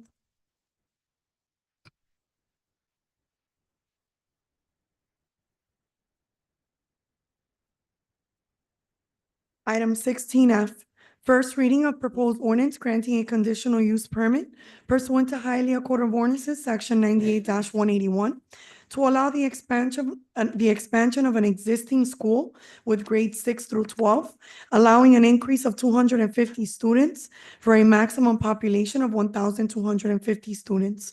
Property located at 2590 West 76th Street, Hialeah, zoned R1, one family district, and legally described herein. Repealing all ordinances or parts of ordinances in conflict herewith, providing penalties for violation hereof, providing for a severability clause, and providing for an effective date. Okay. Hi, how are you? Good evening. Hugo Arza, 701 Brickell Avenue, representing the City of Hialeah Educational Academy. This evening, we have a presentation, Madam President, Okay. which I suspect you'll want to see here today. It's a pleasure to be before all of you. I'm most excited and want to just take a second to thank the staff and the administration for working with us. What you have today, you've got a recommendation of approval from your professional staff. You also have a 6-1 recommendation of approval from your Planning and Zoning Board. And we, deferred that item to address concerns at that time and work through that process very organically. And I think we got to first reading here before all of you in the right amount of time to make sure that we were addressing the concerns that we had heard at that first P&Z meeting, and that we hopefully are going to address here this evening in our presentation. I also want to thank the very, very vast majority of folks that you see here today, you heard from some of them during your traditional public comment. I trust you'll hear from some of them again at second reading when public comment specifically for this item is open. Yeah, I got them doing that at planning and zoning to try and keep down the applause. But it's heartening for me to see, so many parents, administrators led by Principal Alvarez, and of course, most importantly, the students of Cohia who are here. They have a law academy. I know a lot of their students are here and seeing what it is that folks like the city attorney and myself may do as lawyers and how government works, and the rest of the students that are here in support of their incredible school. Just want to thank them for taking time out of their schedules to come for something that I know is a huge passion for them. So makes my job, I hope, a little easier as I talk to you about some of the requests and what we're doing for all of you to kind of look out behind me and see the impact that what we're proposing to do will have on the community and on the city of Hialeah. So if we could go to the next slide. I think you've heard it, where it is. The school is located at Slade Park. The park's approximately 20 acres. The specific request before you is a conditional use permit. We're going to, I have no doubt, have a robust conversation about park facilities and other aspects of this application. But at the end of the day, it's a conditional use permit allowing us to finalize phases 4 and 5. And you may say 4 and 5. Yeah, 4 and 5. And we'll go through the history of the school. But obviously, this school has been in your city now for 17 years. And we'll get into some of the successes of it. And this is really, sort of the culmination of a vision that started 17 years ago, has continued to evolve in an effort to serve the community, first and foremost, which was the reason the school was founded in the first place. And not only the students that are here today, but obviously you even heard from some graduates and the students that have come through over the course of the last 17 years. And so we'll get into all of that as we go through the presentation. Next slide. Nope, the other one. Nope.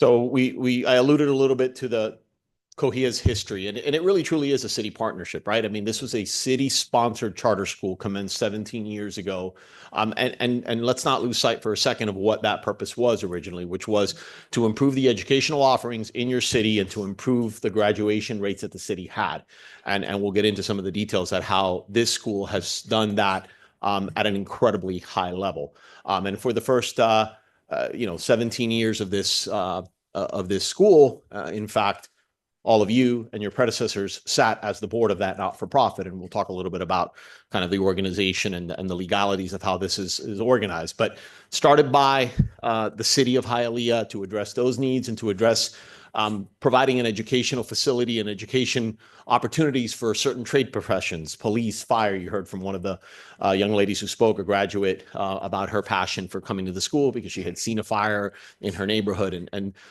you have police officers and firefighters today in your city and throughout really South Florida that went to school here, went to middle and high school here and got their start. Thanks to the vision 17 years ago and the vision for 17 years of you all and your predecessors in getting us to this point. Phase 1 was the construction of that first building. That was the very first building for the first year back in 2008. Construction of building 2 in 2015 and construction of building 3 in 2018. You'll hear me say this a couple of times, so I'm gonna say it now and repeat it later. All buildings have been built with state funds. All buildings remain owned and have been owned at all times by the city of Hialeah. The buildings and the facilities in this park for this school have always been owned by the city of Hialeah and will continue to be owned by the city of Hialeah. Cohia, the not-for-profit board, operates and manages the school. They do an incredible job of doing that, but they do not own the buildings. The buildings remain the property of the city and its residents. And I think that's important because if anything were to happen years down the road, there's no dispute over whose buildings those are. Those are city buildings that have been built predominantly with state funds, which in large part have flowed through grant systems that the city itself has applied for. City applied for state grants, utilized the grants to build the school, to provide public education, free public education to its residents. Honestly, it worked. It's worked beautifully. And you see the testament here to all of it. Phases 4 and 5 are part of the campus master plan. And they won't be new to some of you that have been on this board. I know we have a couple of newer members, but certainly for some of you that have been around for a couple of years, back in September of 2023, the city council was presented the campus master plan, the idea of phases 4 and 5. And so what we are bringing forward today as part of the zoning application has actually been reviewed, vetted, and recommended for approval back in September of 2023. And undoubtedly, because I've gone back and listened to the record and listened to the tapes, there were concerns, particularly with the use of the park facilities, and we're going to get into that, and we're going to address some of those concerns. But the concept of the master plan, the concept of growing this campus, the concept of providing for a closed campus, and we're going to talk a little bit about the legal requirements these days that didn't exist 17 years ago, all sort of have informed that campus master plan, which has been in the works for a couple of years. In addition to that, that campus master plan has been worked through very, very closely with your Parks Department. And I know there are representatives of the Parks Department that will be happy to answer any questions. And as I get into some of the details, I will also endeavor to hit on some of those topics and answer those questions. But what we are proposing to do from any kind of recreational facility standpoint, what we're proposing to build has not been sort of dreamed up exclusively by the school without input from the city. Quite the contrary, it's been done in close consultation with the administration over a couple of years with the Parks Department. And like I said, Parks representatives are here to talk a little bit about their understanding, their discussions with the school, and the amenities and what is being proposed to be built, and how the school and the residents of the city will both benefit from having those additional facilities. Next slide. So who's it serving? You know, and I think that's a valid question. As you can see here, in currently enrolled students, 76% of the students are City of Hialeah residents. So the school predominantly draws from the city and the city's boundaries for its use. And while that may not be a requirement, it is, I think, just a fact of the successes of the school. The fact that the school was started by the City of Hialeah, and I think has been rightfully promoted and celebrated by the city for so long, that the residents have chosen to send their children, their future, our future, to this school. And that number has been around that for years, but we pulled the current school year statistics to show you what it is today at 76%. Next slide. And I know you're going to tell me that you all know about the incredible successes, because I know, venture to guess that all of you have probably visited the school at some point for a ceremony. Certainly those of you that have been on the board for a longer period of time, perhaps even for a graduation. Some of you have had the opportunity to attend. Well, if you went to the graduation last year, you saw 100% of the students graduate. That's, I mean, it's frankly, it's unprecedented. I mean, you think about what might happen in any particular family, or what issues sometimes we all go through. The idea that not one child fell behind, all the children enrolled graduated, is a testament to Mr. Alvarez, to the teachers, to the administrators, to the parents, and to those students that work so hard. And in fact, those numbers are consistent. I mean, they peaked at 100. They were 100 a couple of years ago. It's never been below 94%. So again, you're seeing the success. And again, one of the very first reasons, and one of the principal reasons that the school was started, was to try and improve the graduation rates within the city of Hialeah. And I think it's unquestionably a success when it comes to that. And part of the reason why the school wants to expand, and again, let's not lose sight of the fact that the expansion is not just about buildings and what fields may be taken or what fields may be added and might be used by the city. It also will provide for 250 students, additional students, to be able to attend the school. There's a waiting list. There are a lot of your residents in this city that would like to send their children to this school, because they look at statistics like this and say, that's where I want my child to go. Because if they are lucky enough to listen to the speakers that we had here today, they'll see this is the kind of place where I want my child to be educated. So that enrollment increase will allow us to continue to serve this community in the fashion that we have for 17 years. Next slide. And then some longitudinal data about the grades. You know, for the last 6 years, the only B was the COVID year. It was not a year in which the grades were actually reported. Obviously, the teaching and students and learning was upended. But over the last 3 years, back to being an A school and receiving the highest number of points in the 2024 year. So the greatest number of increases that we've seen from a longitudinal standpoint, that is taking the students, evaluating them as they move through, we saw in this past year. I mean, basically, we are here asking for this increase in students in this phase 4 and phase 5 at them being at the peak of their game, at these students thriving in this environment, at these administrators and teachers thriving in teaching these kids. The numbers bear it out. The graduation bears it out. They are basically at the top of their game. And I think that's why you see such passion with wanting to expand what the school that they have to continue to provide for this incredible educational opportunity. Next slide. So let's talk a little bit again about the organizational and operational structure. It won't come as a surprise to any of you that are certainly much more aware of that, but I do like to talk a little bit about it. Again, at Planning and Zoning, there was some dispute as to who owned what, and we clarified it all then, but I kept the slide in here. All the buildings and land remain the property of the city of Hialeah. There are lease agreements in place to govern the relationship between Cohia as a tenant utilizing those facilities and, of course, the school, the city. The lease interest is with Cohia, which is a not-for-profit organization with a not-for-profit board, of which this council was the chair, or was the board, and all of you sat as board members of that Cohia, and your predecessors did for 17 years until last summer when the Cohia board was transferred to a new not-for-profit board that is no longer you all, is a not-for-profit board of citizens. They continue to obviously operate it in a not-for-profit fashion. They continue to operate it by entering into agreements, lease agreements and the like with the city. Nothing has changed except that you all are not in a position as board members of the board anymore. It is a new not-for-profit board of individuals. There was some discussions, and again, I left the slide in. Academica is a nationally renowned and awarded management service provider. They are a third party that contracts with that same Cohia board, just like they'll have an agreement for a lease for the buildings.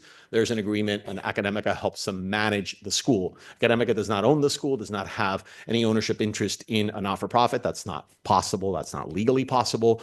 They certainly don't have any ownership interest in the buildings or the park or anything else. They are a management provider, a third-party management provider that helps the school and over 200 schools around the country to comply with, help run the school. As you can imagine, it is a burdensome task, a lot of paperwork, a lot of state regulations, a lot of federal regulations. And so an entity like Academica helps them govern that. But they don't own it. They're not on the board. They're not board members, nothing like that. They are simply a third-party provider of those services. Next slide.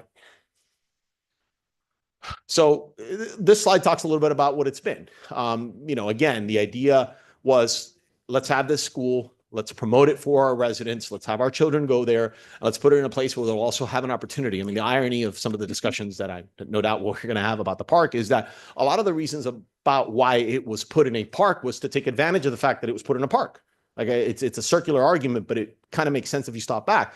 It was a place where, we wanted kids to be having their school day and then perhaps after school participate in park programs. It was centrally located, as the parks tend to be. It was a place and a location that parents knew at where they were sending their kid to. So, a lot of the very same reasons that, a lot of the reasons why we're in a park are because it is a park, because it was a place where the city had land where they could provide this service to provide another pillar of what any municipality or government may want to do, which is public education, right? And that's laudable. I mean, recreation and public recreation and having parks is laudable, but so is public education. And the city blended those, married those together at that park. That community engagement has allowed for the park to have to be there for those students and vice versa.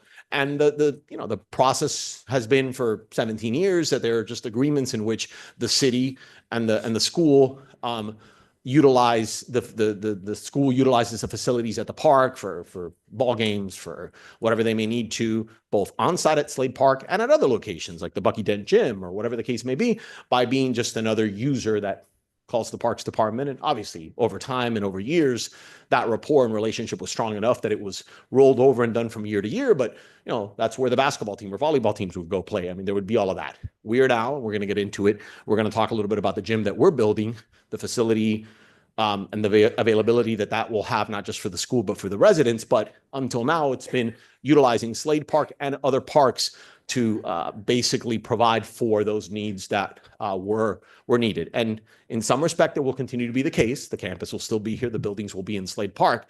But in other respects, there will be over time a reduction in the use of other locations. When we build a gym, stands to reason we will not need to use Bucky Dent gym as much anymore.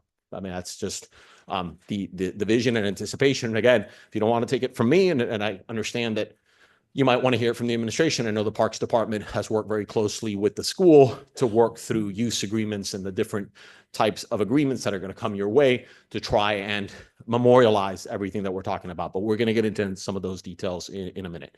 Next slide. So here are some of the existing facilities.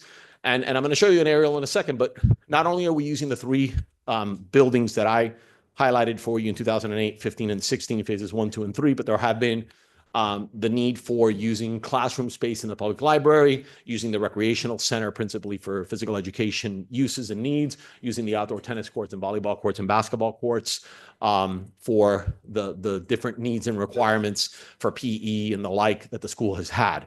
This campus, if approved, as we're proposing, will no longer need to utilize any of those facilities for PE. PE will be self-contained within our building and our courtyard. And we've been talking about that, and we'll get into that in a minute. But that's how it's been now. And obviously, that's only been for in terms of the use of the other areas of the park.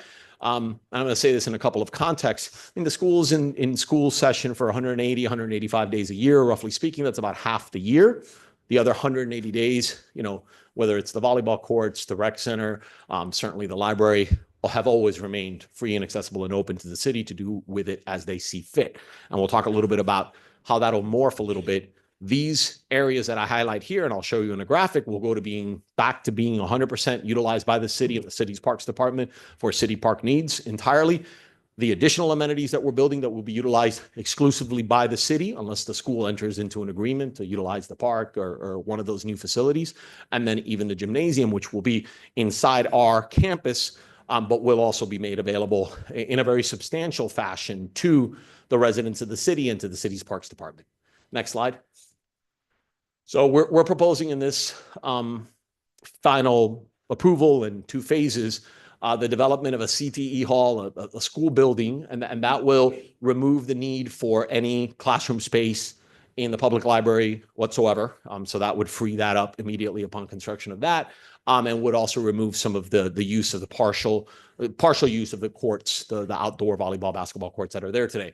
The basketball gymnasium, which would be the 5th building in the fifth phase, will be to replace the rec center use. So, you know, we'll have obviously house PE entirely in there, operate everything that we need to from there, and the remaining court use. So partial court use goes away with the CTE hall, phase 4, partial court use, now total court use back to the city with the basketball gymnasium. And then new fields and courts. And let me mention this for the first time now.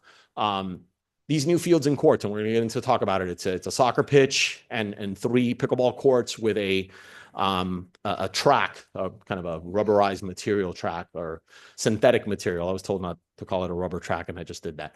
Synthetic material track are going to be built by the school. They're also going to be part of the park and will be available for the park at all hours.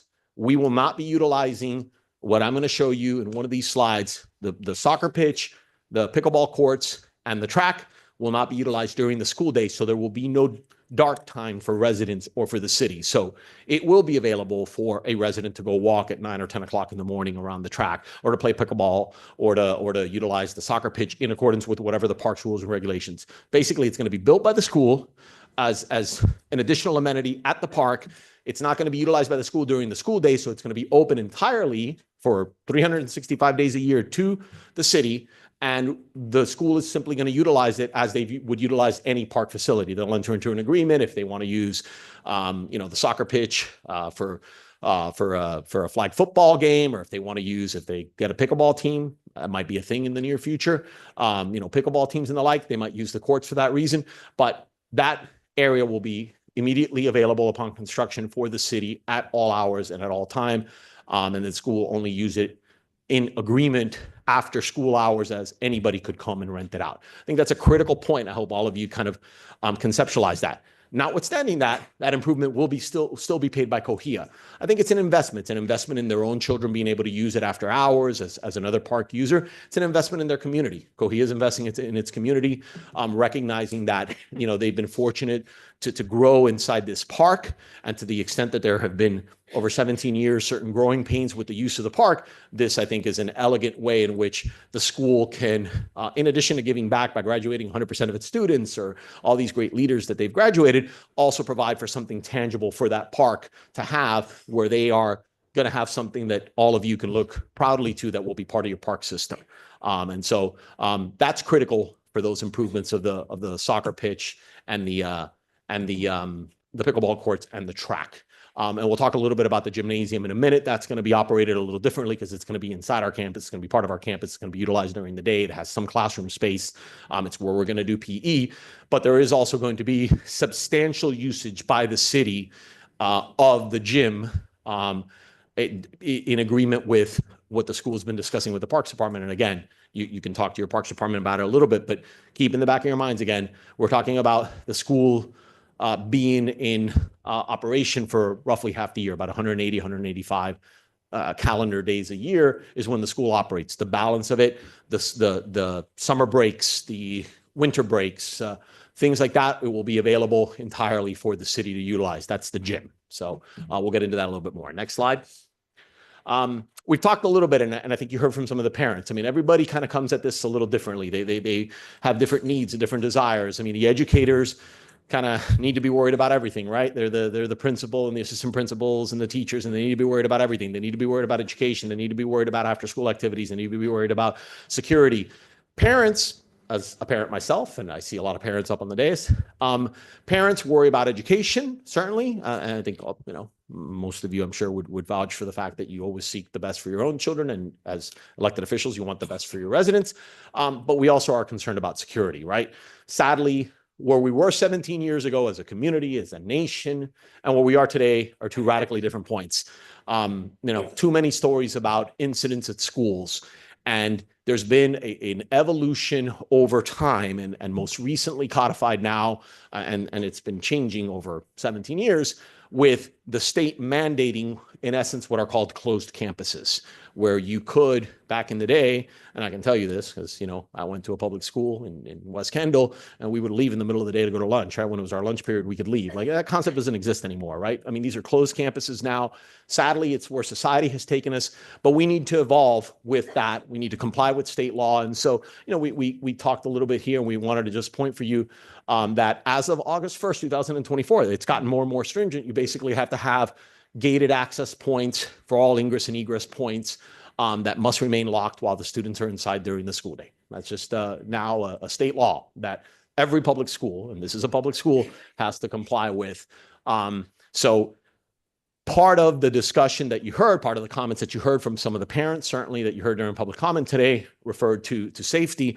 And I think any parent is rightfully concerned about safety, but we don't just couch it in terms of the safety that a parent may want, which is paramount and the most important thing, but also with the fact that state law requires us to do certain things to keep our campus closed. So that gymnasium will be part of our campus. And once the school day is over, then we'll enter into the agreements for it.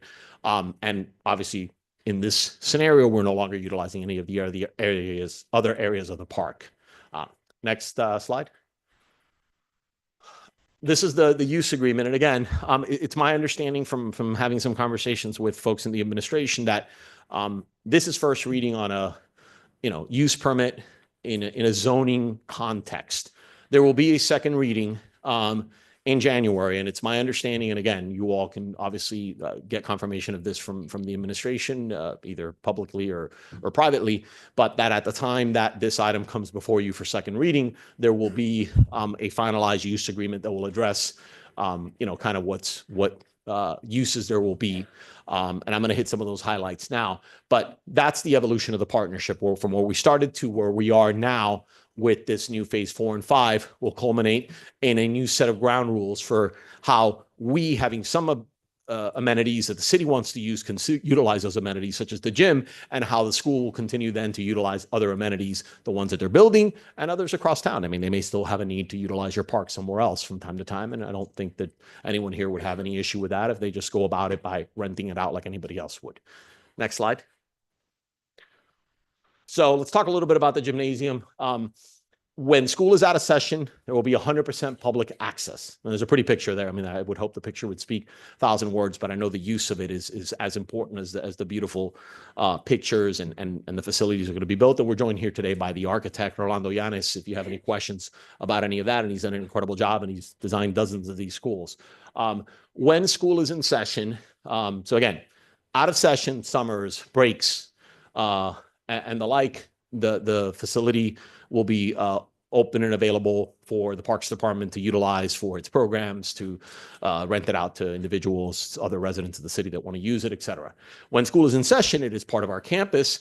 It will be used during the day from Monday through Friday, and then after school hours on Friday. And these are conversations that are evolving and morphing, and I think we can maybe get a little bit more, generous, maybe is the right word. I think there's a lot of generosity on both sides here, but we'll talk about increasing some of this usage. But as it stood when I, put together this presentation over the last few days, Friday after school, starting at 5 to 9 p.m., roughly speaking, and then Saturdays and Sundays. This is during the school year. Saturdays and Sundays all day, the city would utilize it. In speaking with the principal and with the administration, I think there's a willingness to increase that usage and make it available to the city at other times beyond Friday evening, Saturday, and Sunday, and the other 180 days of the year when the city will have, what you could argue is mostly exclusive use, right, where they can utilize it all the time. I think we're going to have to play with that a little bit. There are teams that need to have their games. There's volleyball and basketball. Men's and boys and girls teams for both of those. So there are different seasons that we've got to account for. But suffice it to say that the gym won't be utilized until 8 or 9 o'clock every single day of the school year. So every Monday through Thursday. And so I believe the commitment that I can make now for you is that we'd like to work to increase that in some material fashion between first and second reading, come up with something that works. Might have to be a little fluid. We don't have our season schedules all set out years in advance. The schedules are set out a few months ahead of time, but maybe some concept in which the school would sit down with the city when it goes to do its schedule for the boys and girls volleyball teams, and then they'll use the gym for those days. And then in addition to Friday evening, Saturday, and Sunday, there will be additional days when the school wouldn't need it after school, perhaps again starting at 5 p.m. And in that context, maybe practice will occur right after school, at 2:33 when classes let out. The kids go over, they practice, and then much as it would on Friday, would become available to the city. So as it stands on the board today, I think that's been where the conversations have been to this point. But I do think that there is the ability to perhaps enhance that in a way in which the city residents get additional opportunities even during the school year. Half the year, full unfettered use because the school is not in session. Friday evening, Saturdays, and Sundays throughout the school year also. And now let's figure out how we can get between first and second reading to some additional use, some additional times that the city can use it. Next slide. So we've talked a little bit and we've alluded a little bit to the multi-purpose turf field, the kind of the mini soccer pitch where they can play flag football and the like. I was told it's the second such field west of the Palmetto in the city. Obviously, we all know that, in a rainy place such as South Florida, if you've got regular old fields, a rain shower at the wrong time of day can take the field out of use for a while. So having obviously synthetic fields is very helpful for that. Synthetic surface running track, which will be the first of its kind in the city. And again, completely available to all the residents, and then the pickleball courts. So let me reiterate that and state it, what I talked about before. These amenities that you see here, this, soccer pitch, track, and 3 pickleball courts that you see and what you see on the screen will be built by Cohia at its cost and will be utilized by the city 100% of the time. It will not be in use during the school day. Residents will be able to walk on that track, play pickleball, play on the mini soccer pitch in the middle of the day on a Tuesday or on a Wednesday, whatever it might be. The school will utilize these particular facilities on a contracted basis as part of the use agreement with the city as they might use any other park facility. I think that's an incredible benefit to the city that the school, a public school, would utilize its funds and make them stretch to be able to build something. But again, it's that partnership that's existed between the school and the parks and the city for 17 years. And the partnership that's existed, honestly, in speaking with your director and your assistant directors in the Parks Department, who are constantly in communication with our principal in making sure that what we were proposing here, mini soccer pitch, multi-use field, the track, the pickleball courts, were all things that the city wanted to see. Again, no one at the school thought to themselves, let's see what we can build and let's just decide to build whatever we want. No, this is part of that master plan that I talked about, has been around for 2 years, that was presented to the council in 23. The idea around these things, it's all crystallizing now. Full use by the city all the time. I think it's an incredible amenity. And for any resident who lives nearby to be able to walk over there on a Monday, Tuesday, Wednesday, Thursday, Friday, any day of the week, utilize that track, rent out the pickleball court, whatever the case may be, is an incredible amenity. And I think a testament to the school's commitment to the community. Next slide. So here are some of the graphics, and I'm going to run through them because I've gotten into a lot of the issues. So what you have on the top left corner, this northwest corner of the park, obviously are those 3 phases and what we would consider the main part of the campus today. And then obviously the use that we've been talking about, where the school, as it's grown, the great demand for an A-rated 100% graduation rate school, has morphed into utilizing what I call kind of the middle part of the park, the rec center and the outdoor courts, and then even some classroom space in the library over time. And so today, those buildings in the middle there in yellow and that area there, and obviously that park, that library, are utilized by students as part of the educational day. Next, and then the rest, of course, of the park remains open. So what happens when that first phase 4 gets built? When that first phase 4 gets built, you'll see that I got rid of some of that yellow. The library is no longer needed for absolutely any kind of use, unless they are going to take a field trip and just, agree to go use it one day on a like any school might use it, but no classrooms anymore, no students there on a daily basis, nothing more like that. And then most of that area where the ball fields are will be, where the courts are, will then revert back to the city for its use 100% of the time. The school will not utilize it at all. We will maintain some use of the rec center during when phase 4 is built until phase 5, which you will see next. At which point the city gets back the areas, the rec center, the outdoor courts, and the library in its entirety. So it kind of kept morphing west. The city gets and gains that area in the bottom left-hand corner, which will be improved with the soccer pitch and the pickleball courts for the city's use. So really that should be green. I just I wanted to highlight that we were constructing that.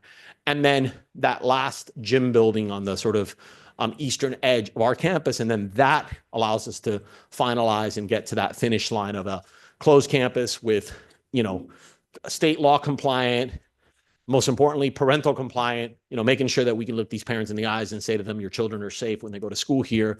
These are the facilities that we've built that are world-class and brand new. And oh, by the way, there's also this incredible park that we're helping to contribute towards that our children will be able to use as any resident would after school. And that would be the balance of the park side at that point.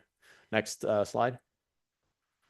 So again, here just calling out the new pickleball courts and the gym, which will have the public access per the lease and related agreements. Mostly that's for the gym. Again, we'll get into, and you have my commitment to the extent that we're not there yet with the use of the gym Friday evening, Saturday and Sunday during the school year. You have my commitment to work with all of you and make sure that by second reading, you have that commitment memorialized, not just as a condition perhaps to this approval, which you can do. I mean, obviously, you have a zoning item before you and you can add a condition that says, I'd like to see this, or I want it approved with this in mind, but you're also going to have the use agreements brought to you and you'll be able to evaluate those independently and make sure that what you believe to be the bargain that's being entered into in terms of the utilization of these facilities is in fact what's being brought to all of you. And you'll have all of that.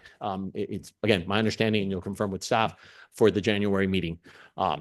Next slide. So we'll get into the pretty picture side of it because it is beautiful. And again, the architects have done an incredible job. In essence, the western third, not good at math, of this campus is basically redone, newer buildings. The last 2 buildings, phases 4 and 5, the CTE hall and the gym, brand new pitch and courts. Next slide. And here we have some aerials from different areas. So I guess this is northwest because I can see the pitch to the south. And again, you start to get that sense of the campus being enclosed and the amenities being, in close proximity for both the benefit of the students, the safety of the students, and really to free up the rest of the park for more park use by all residents. Next slide.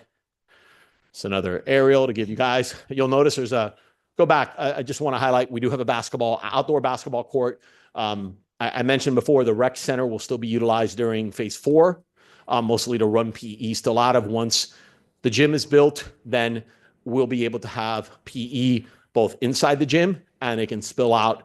If you've lived in Miami long enough, and certainly the last 2 or 3 weeks have been beautiful. So for a good chunk of the school year, there's a lot of things that you can do outdoors. Weather is very pleasant during the school year. Thankfully, the kids aren't usually in school in summer when it's brutally hot and raining every day. So there'll be another outdoor basketball court where they can do their PE and the like. Next. And then some of the classroom buildings, this is phase 4, what we call the CTE building, classroom building, obviously consistent in the architecture with what you see today. Next slide. Phase 5, the gym and lecture hall. And so this will have gym. And again, it'll also have some classroom space and a lecture hall for, when the teachers need to speak to larger than a group of 25 or 30 kids in a class, and they need to get 2 or 3, 4 classes together. There's going to be a lecture hall here. Next slide. You saw this slide previously, but just a beautiful brand new gym that will be utilized not just by our students, but as we've been discussing, also by the residents. Next slide. Lecture hall again available, and again that will be contained within that gym building, so it will be open, much like the gym will, for if the city needs a lecture hall for some purpose, if it doesn't conflict. Again, not during the school day, but at many other times, the city will also have the opportunity to utilize it because that's part of the gym building. That additional lecture hall is inside the same building. Next. Interior courtyard. Next slide.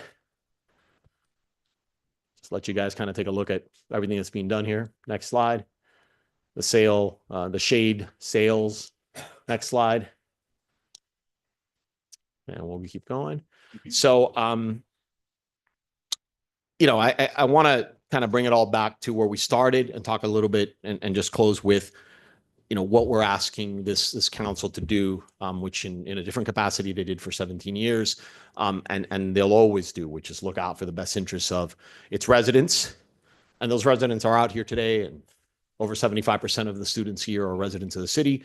The students at a school that this a predecessor council and city created, city-sponsored charter school that has recently been turned over to a different not-for-profit board, but remains a not-for-profit board committed to the mission with a principal who's been there the entire time, and with a commitment that you've seen here today to leave the place better than they found it. They've built these buildings with state funding that through the hard work they've helped get with the city's support. They'll continue to do so. They'll continue to build these new phases with state funding. They will find a way to build these amenities, this pickleball courts and the track and the soccer pitch for the residents on a full-time basis.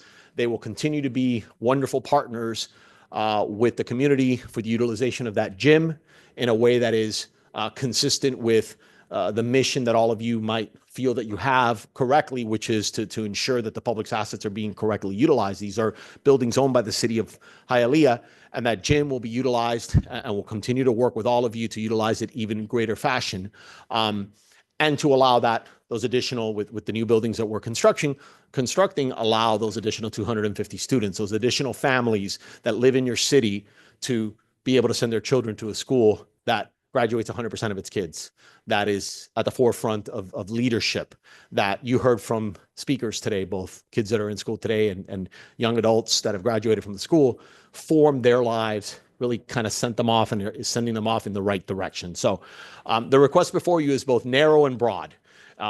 It's a zoning request for some buildings, but it's really an opportunity to continue to cement the legacy of this incredible school and the work that they've done in partnership with the city of Hialeah over 17 years. And I hope that you will find it acceptable to all of you today. We'll approve this at first reading, allow us to come back at second reading to address any additional comments that you have. I thank you very much for your time. I thank you for listening to our parents and students that spoke earlier today. You'll hear from more of them at second reading. And I am, of course, very happy to answer any questions you may have. Thank you.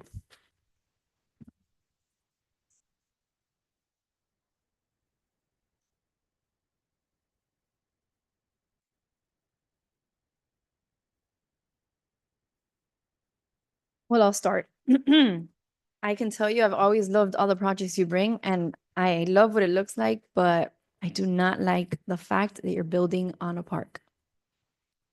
I don't like that at all. I mean, I totally understand. I'm a mother of 3, but I mean, if I feel like my kid is not going to be safe in a school, I just won't place them there. But I mean, that's just me right now. I don't like that. I don't like building on top of a park. So I don't know if anyone else wants to say anything. Through the chair. You're recognized. So I have lots of questions. Wonderful.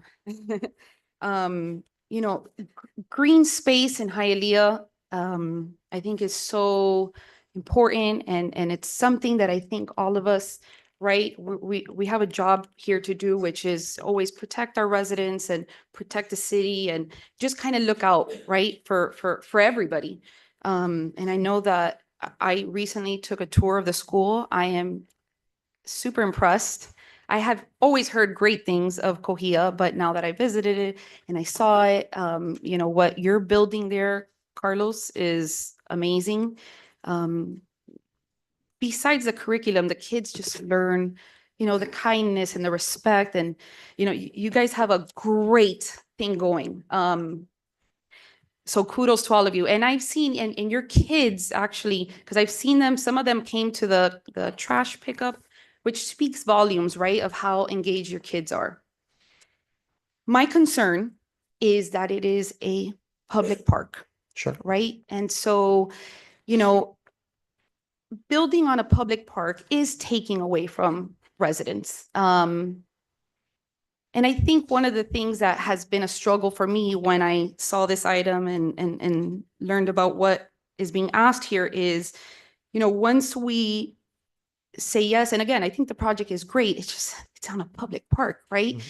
And so once we say yes to this, what, you know, 2 things, right? What goes to say that, you know, a couple years down the line, 1, we're not asking to use a baseball field, right? To build on the baseball field. And then we lose everything we had.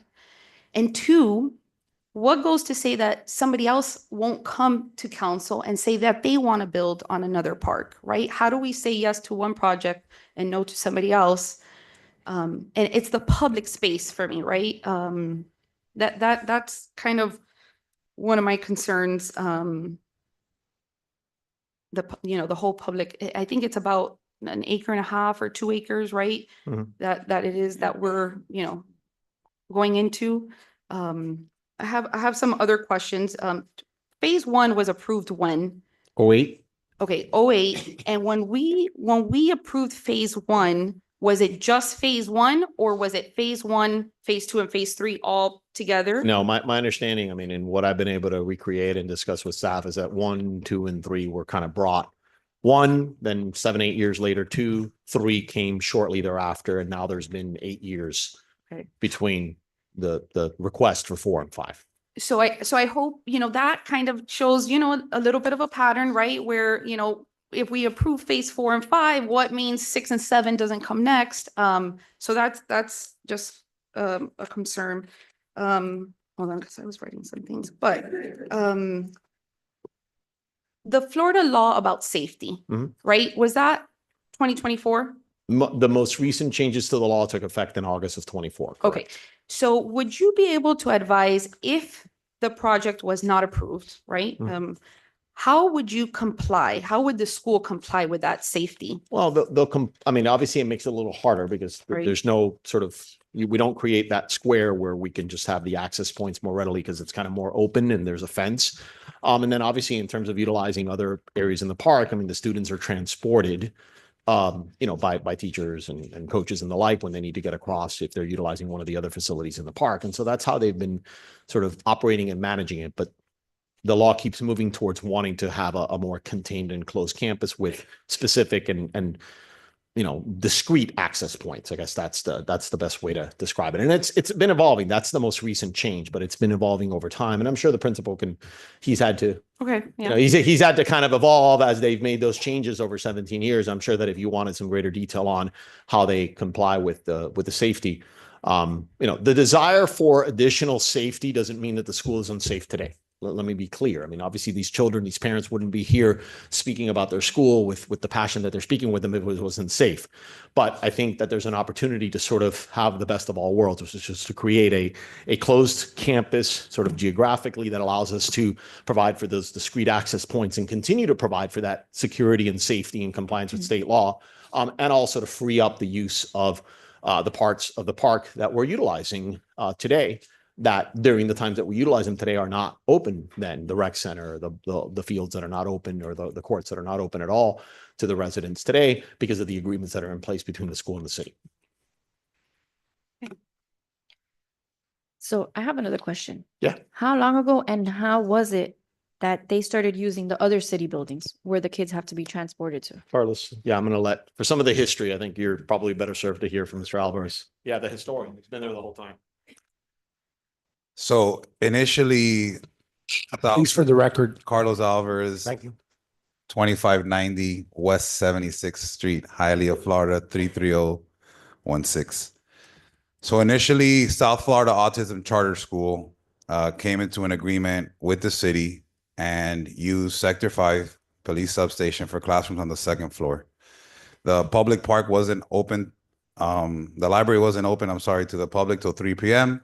So they were able to use classroom space in the library as well for their classes. I remember Dr. Tamara Moody, her office used to be there as well. And at some point, with the growth of the Autism Charter School, obviously they relocated and opened a new space in Hialeah and then had that space available. For the record, the school's charter has always been approved for up to 1,000 students. Because of the vision of your predecessors and the mayors before of increasing the graduation rates in our city, in our community, through specialized CTE programs, specifically in public service with law enforcement and firefighting, and then expanding into mass communications law, business and entrepreneurship, and medical academy, the evolution of the school took place. We were able to meet the demands, right, of the city and the request. And that as the school evolved and a higher demand, and you can see it statistically with what Hugo provided, last year alone, we had 857 applications, students applying to the school. A city school. It was a city school until just a few months ago. So then we took over that space because the classroom space was available. With the movement of the police department, the old roll call room was not used anymore because they decided to move narcotics into the main station. And then the narcotics room they used for roll call, which made the old roll call available for classroom instruction. And until a couple of years ago, we used to use a classroom in the training center in the partnership with the City of Hialeah Fire Department to run our EMT and EMR programs as well.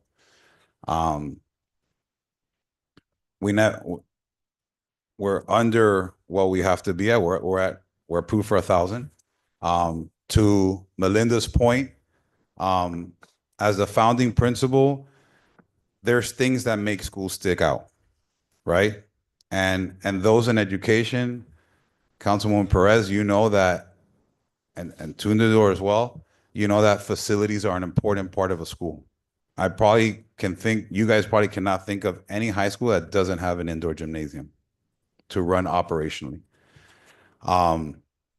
So we understand that Barbara Goldman is the 3,000 mega magnet school in Miami-Dade County. We understand that Hialeah Gardens is up there too. We understand that Matter Lakes is at 2,600 students now. And we understand that Matter Academy Middle High is at 3,500 plus. Cohia has no interest, and I think that's something that separates them from everything else, where Cohia is where education feels like family. And at the end of the day, if you increase numbers of students, yes, you're going to increase staff and you're going to have more support systems, but you're going to lose 50% of the what our foundation is, where this school is a niche community, a strong niche community where we work together towards one common goal and one common vision. So, to answer your question, how do we take over is when the South Florida Autism Charter School vacated and we were able to take over that classroom space with the demand.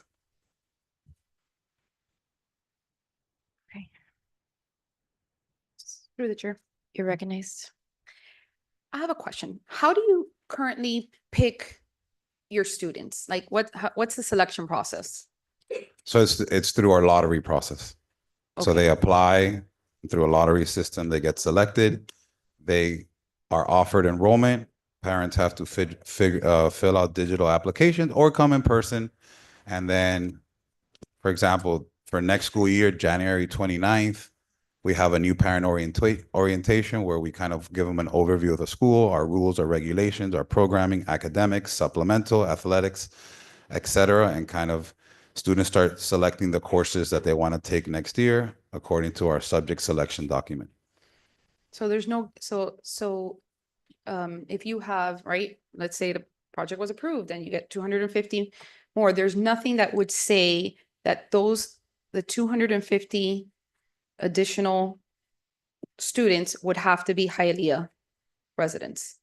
Is that against charter school? So charter schools cannot be specific. Okay, nobody can be guaranteed to get in. Right. So part of the choice movement is that like parents like Dana and other parents that I have here, that they and their children are empowered to select the school that's best fit for them. Okay.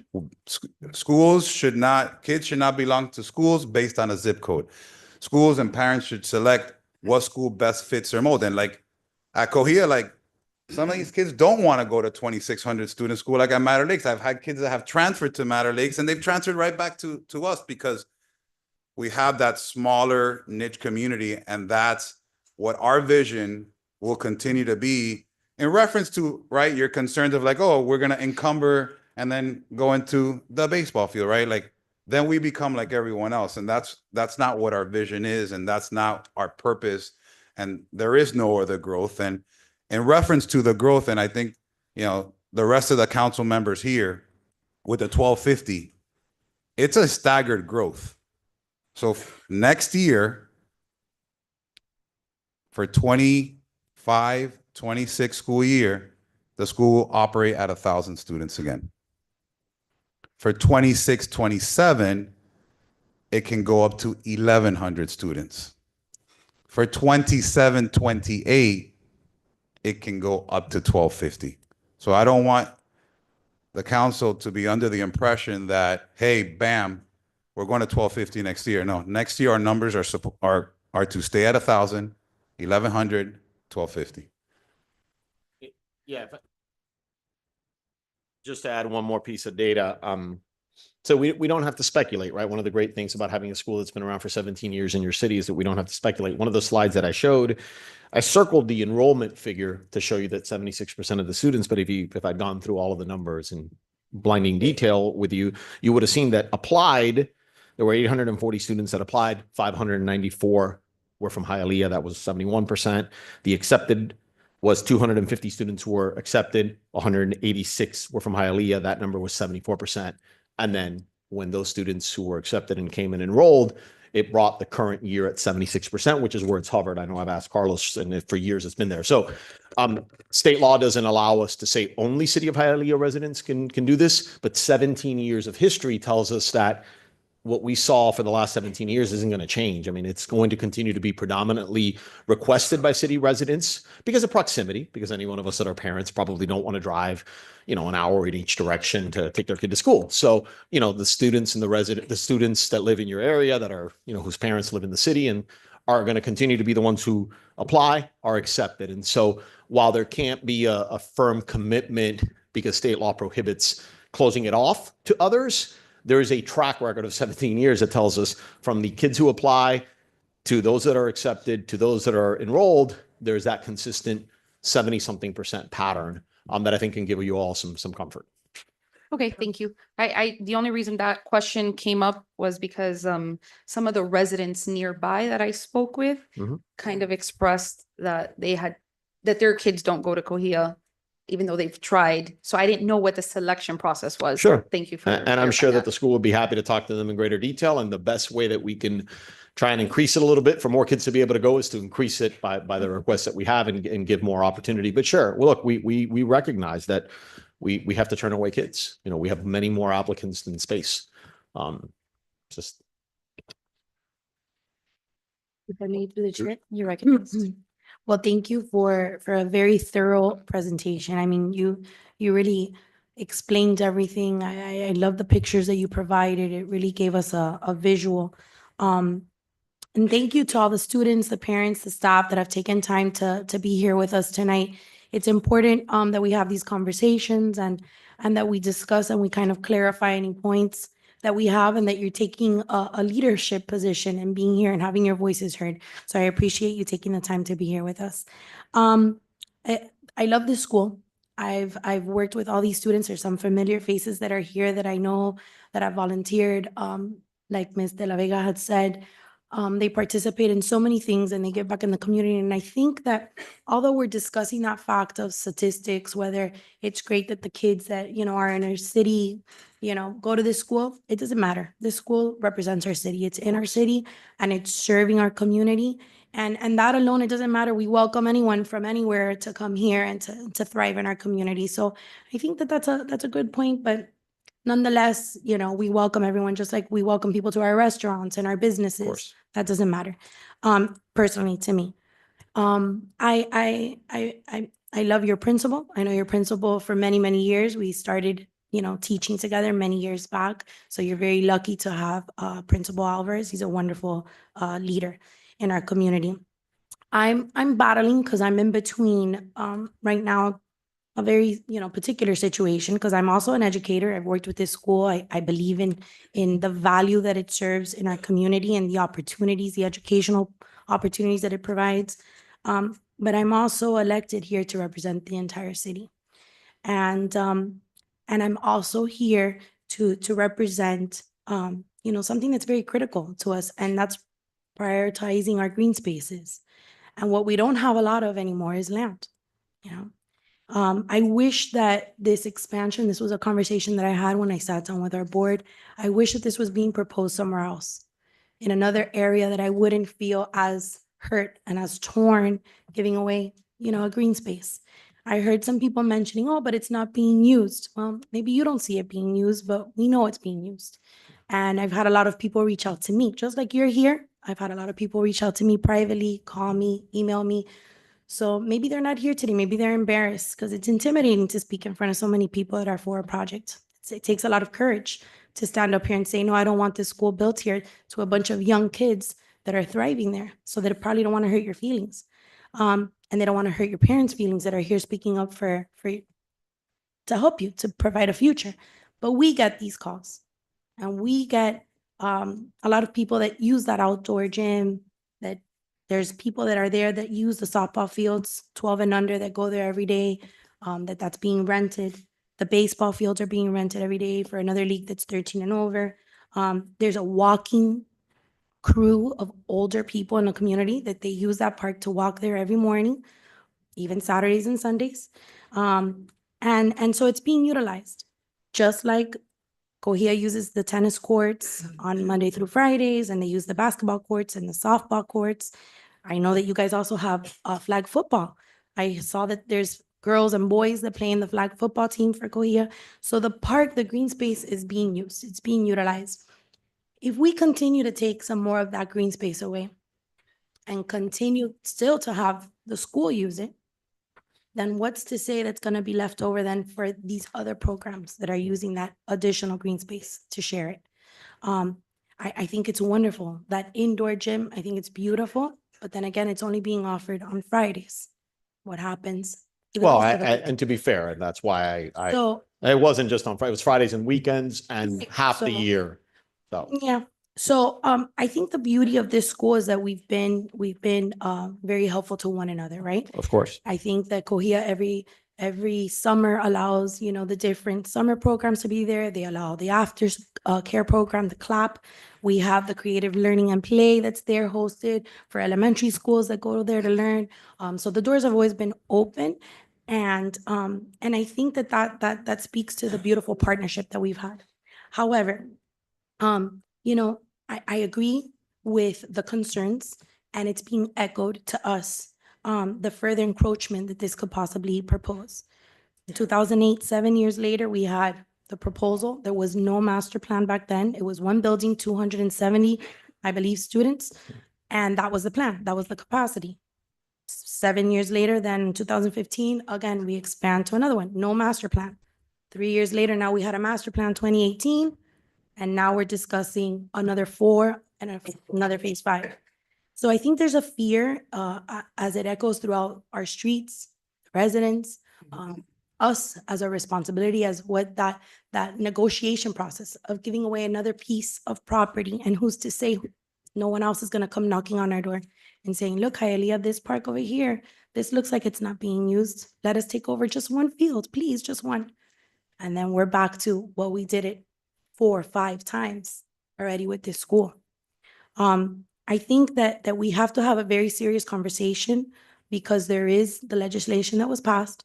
I realize that you guys are on a waiver. I don't know the technicality of that. I don't know the Florida state statute that if that expires, if they only allow you to have the waiver for a certain amount of years until you solve your problem.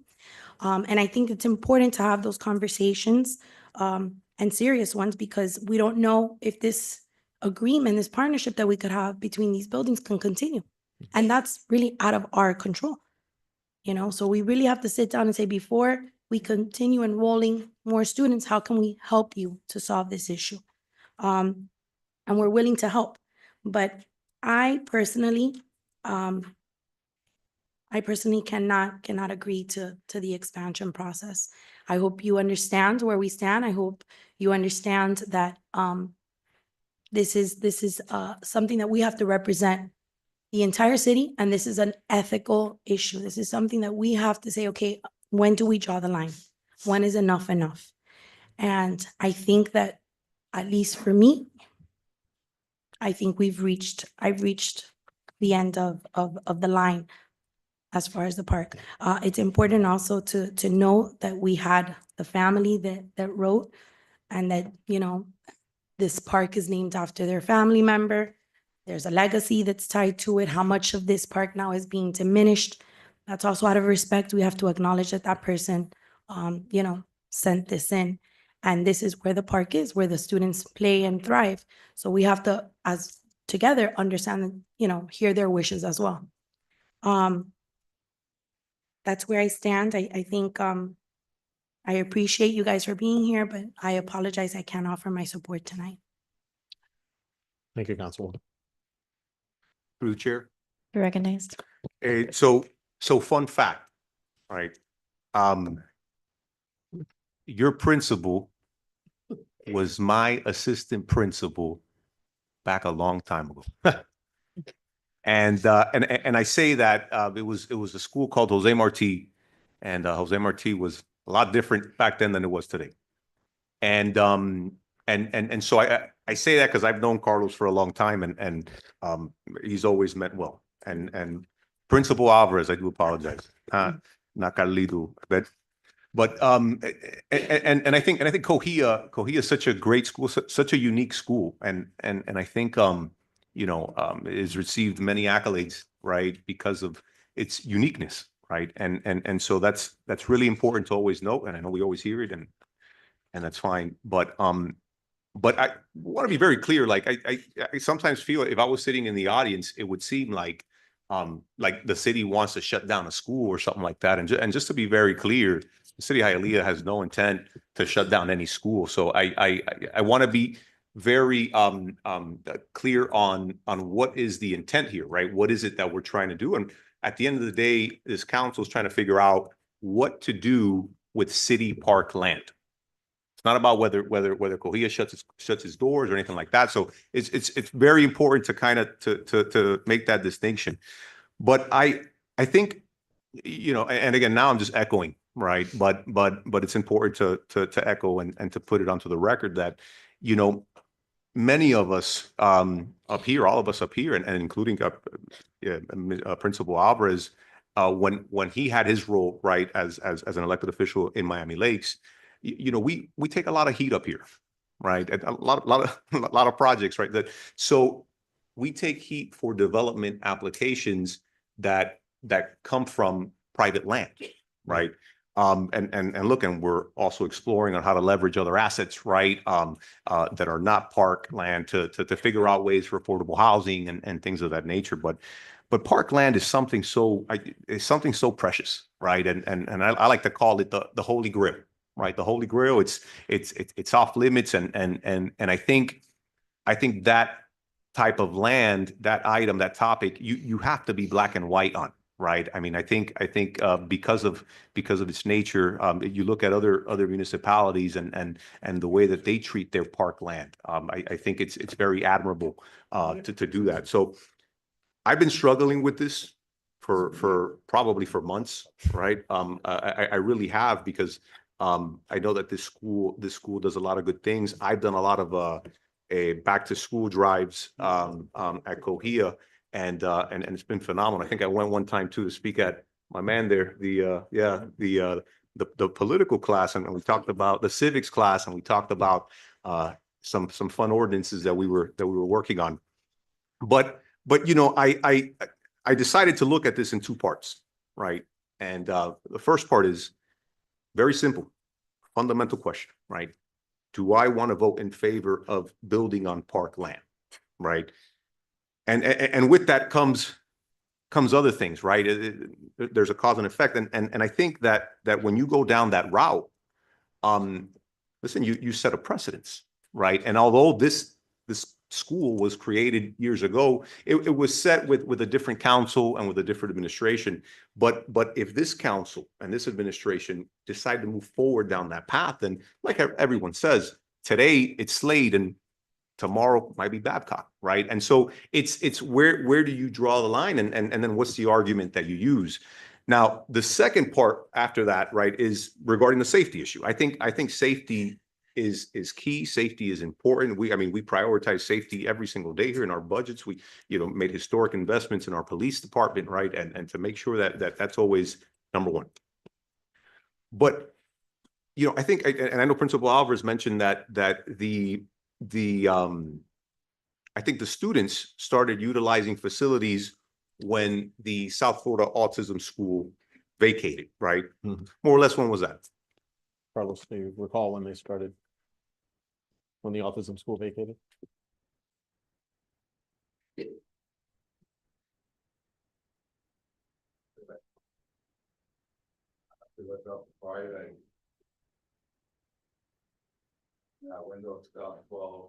Okay. So about 10 years. Right. Well, maybe about 10 years, put it like that. So you were like, I guess my question is, at what point did you realize that there was a safety issue? Right. Yeah, like I said, I don't think it's an acute issue of there having been an incident, thank God, right? We're not doing this in a reactive fashion. Right. Totally different conversation. And I'll let the principal speak to it, but as it's been explained to me, it's just been the evolution of the concept of the closed campuses. Yeah. It's been one of the driving forces, Sure. in addition to all the other ones.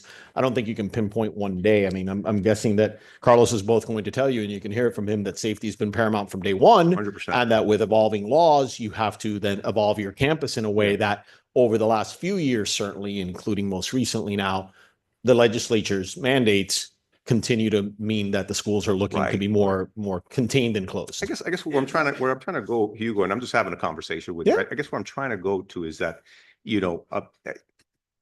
10 years ago, when this facilities lease agreement was signed, I have to venture to say that someone knew that there was a risk here, right? And so that same issue that we knew could possibly happen is the issue that we're using today to have us vote in favor of the expansion. And so I'm just, I'm going to be honest, it does leave a bad taste in my mouth, right? That we're using the same issue that we knew about, we're using it today, right? So we can approve this expansion. But I think regardless, safety is something that needs to be addressed. So whatever happens with that first part, I think obviously that it has to be addressed. But again, I feel like park is so precious. We're the only thing that they're not making any more of is land. And again, I have to be against this for those reasons. Thank you, Councilman. I mean, I like I said, I mean, I would say that the only comment I would make is that the safety considerations have always been paramount. I don't even think anybody's sort of hid the ball in any way. I just think that with the evolution of time, one of the reasons why it's beneficial to having a closed campus, in addition to not losing instruction time, not having to go across the park, is safety. I would hope you would recognize, I mean, my presentation was 30 slides long and one spoke about safety. You heard it from parents. I don't think we should discount the parents' voices. I think those are critical. But I mean, I think that there are plenty of other reasons why we would. And certainly at no time did the school come to me and say, hey, the whole reason we have to do this is because of safety. No, it's because they believe that increasing this campus, providing for additional educational opportunities, providing these fields for use by the city, all of those are net positives to balance out the impacts that are being created. At no point did Principal Alvarez come to me and say, hey, this is all about safety. I got to get this approved this way. It is one more very important, but just one more of the factors. And so I would hope, I appreciate you being candid about your inability to support the item this evening, but I would hope everyone would keep an open mind that it is not driven entirely and exclusively by safety. It is just one more component along with many other components that are equally important, I think, for all of you sitting up there to consider, which is the policy arguments about public education, access to education, all of these other things that were really some of the reasons why the school was created in the first place. So hopefully it's a balancing act, but I take what you said and I'll certainly internalize it. Thank you. Thank you. Through the chair. You're right. Thank you. I'm very familiar with the school. I was there when it was inaugurated in 2008. I remember I have some pictures with Governor Jeb Bush. Mm-hmm. And I've known Carlos for 25 years now, also Mr. Alvarez. You were his student as well? No. That's rough. That's rough. I was his father. No. Their downfall. I guess if there's anything to for lack of a better word, is they've been too successful. They've outgrown themselves. They have, and they've been too successful because they're doing a fantastic job. Everybody wants to go there. I have parents calling me all the time because they want their kids to go there, and everybody wants to go there. I was there at that police station as a police officer for years, assigned. I remember the kids walking through our building. I remember them walking through the parks to get to the classrooms in our police building.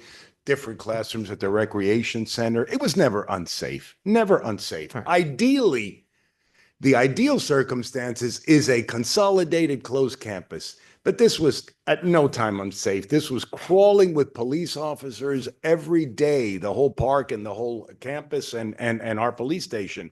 Plus there's a fire station there. I understand that the pushback on using public land, but every school in the world has been built on public land. They didn't take somebody's house. Ask Hialeah Gardens, who lost 56 acres to the public school system when they built Hialeah Middle Fantastic Schools and Hialeah High. I don't see this as a loss of the park. I see it as an alternate use. We've been leasing spaces, not building, fine. They haven't built on it, but we've been leasing spaces to parks forever. We had the Corey League for years, which when they were playing at Babcock, nobody else could play there. I mean, they pretty much, they leased the land and they had control of it. When the Livan Hernandez people, the baseball player, came and they had control of certain areas of the park, and sure, they didn't build on it, but that means that they were controlling it. It wasn't for public use when they had it. The improvements that they're going to make in this area, in the park, cost millions of dollars, right? That track, the walking track, the pickleball pool, that cost millions. We could not afford to do that right now. I think it'll bring improvements to the park. It'll bring more uses to the park. It'll give the students a nice school. when I was in high school in the 1940s, no, okay. When I was in high school, unfortunately, my school had outgrown itself too. So it went through a big expansion. And while it was going through the expansion, the students, it lasted for the whole 4 years. And like always in my life, a day late, a dollar short. When I graduate, it's done. It's beautiful. They have a campus that looked like a college. But not when I was there. We had to walk throughout my whole high school for different labs blocks away. Our gymnasium was in a church 5 blocks away that they let us use. They let the school use. So the kids had to walk to the gymnasium. This was in Jersey. It was horrible. It was like kind of what the kids are going through now in HEA, that they have to walk to our building, they walk to the fire station. That's not ideal, and they don't deserve that. We could keep the school the way it is now, and they'll have to find a way to accommodate, but it isn't ideal. And it's such a great school. And I don't think we're losing use of the park, and it's leased and it's profitable. Nobody's giving the school anything. They're paying a premium for that. I know it. You're paying a premium for that public land that we can take that money and use for other projects to improve other parks. My colleagues are 100% right. It is a delicate and sensitive issue. I'm just not, I personally am not scared of it. I think the kids need it. I think the kids will love it. I think those couple of hundred more kids that'll eventually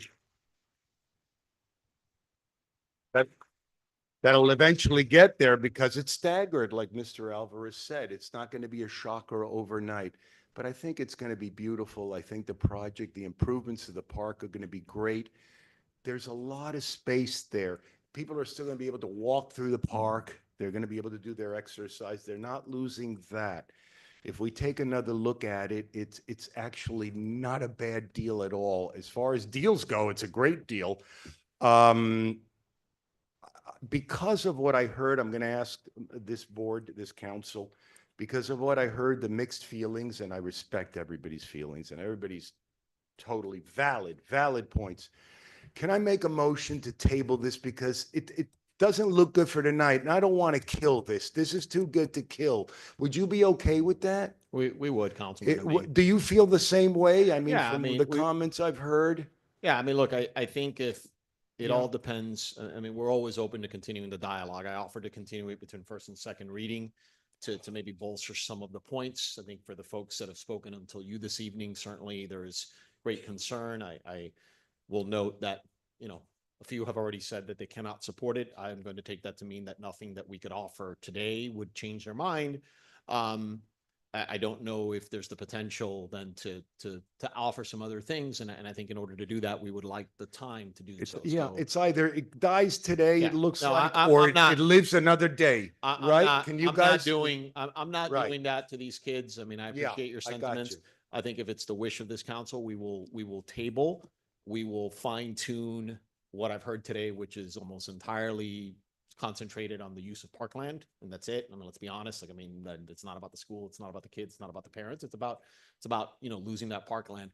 And let's see if we can't improve what we're offering and maybe perhaps shine a different kind of light on what's happening there, and what we're proposing to do, and how I believe that when I started this presentation today, that it's an enhancement to the park.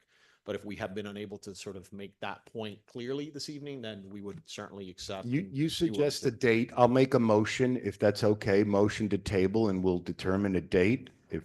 Yeah, I mean, you all don't have a second meeting this month, and so, I mean, we do have certain. January 14th. Yeah, the January 14th meeting. I mean, there are holidays in the middle, but since you don't have another meeting, that still gives us a little over a month, which we trust we can utilize in good order. So yes, we would welcome an opportunity to come back and maybe fine tune some of our points and continue the discussion. Motion to table till January 14th.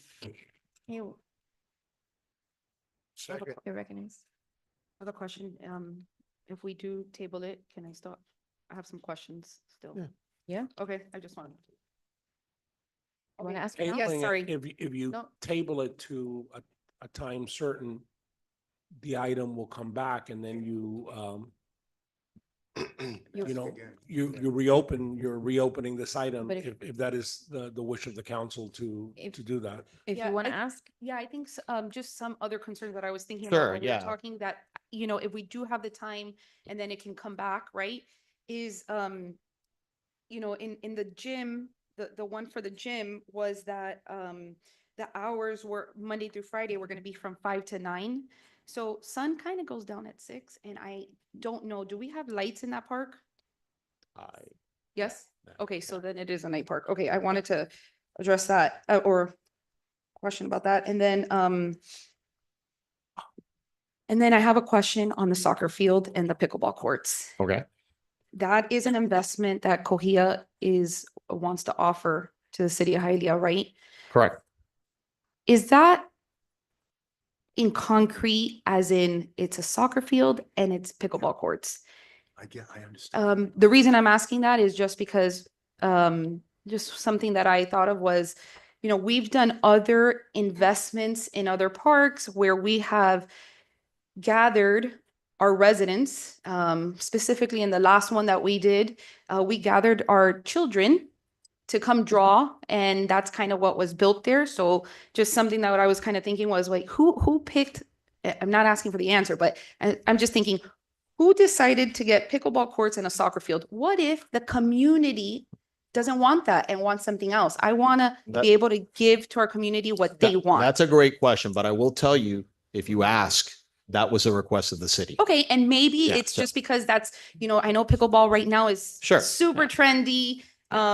So I get that. I would see why we would want to do that. Right. But what if the community around there doesn't play pickleball, right? What if it's, we're taking a field away from kids? What if kids want to do something different? What if they want a rope park? What if they want, so I just wanted to Fair know question, but I the didn't want answer it to be that. like, and I think I mentioned it during the presentation. I mean, we didn't come up with the program. We didn't come up with the pitch, the soccer pitch and Okay. the court on our own. We Yep. it And was the then, city. and then I think, one more thing, sorry, No. was that for me, it is very important to know exactly days that our residents will have access to Okay. all of our facilities, including that indoor gym, right? I think the indoor gym does sound like a great thing, that our residents in that area can use, but how accessible is it to them, right? Great question. And just, it's something that I feel like I don't want it to be verbal. I want it to be in writing, right? I think, and that's in our lease agreement, just to make sure, right? That, not that we're taking away something, but if we're replacing a field with an indoor gym, I want to make sure that's accessible for our residents. So we'll bring that information. Okay, thank you. And through the chair, just you, I just want to make sure that right, like time isn't being wasted. I mean, and I think the sentiment was about parkland. So like, do you have any ideas of what do you think would be different in that aspect from now to January 14th? Because a lot could happen, right? And whatever.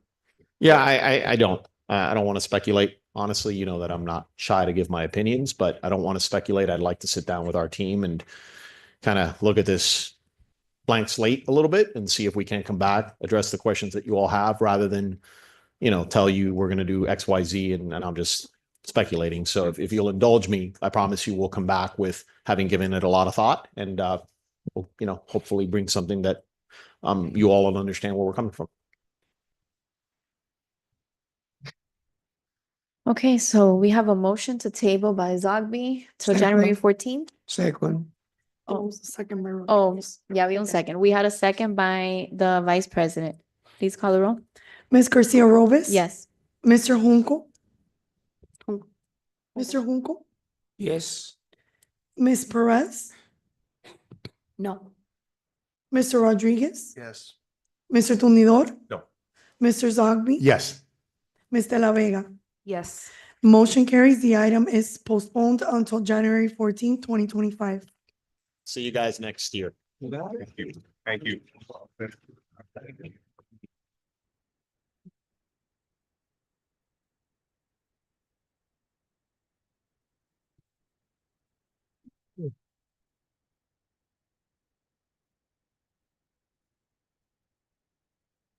I know it is. I am. Dios mío. I know.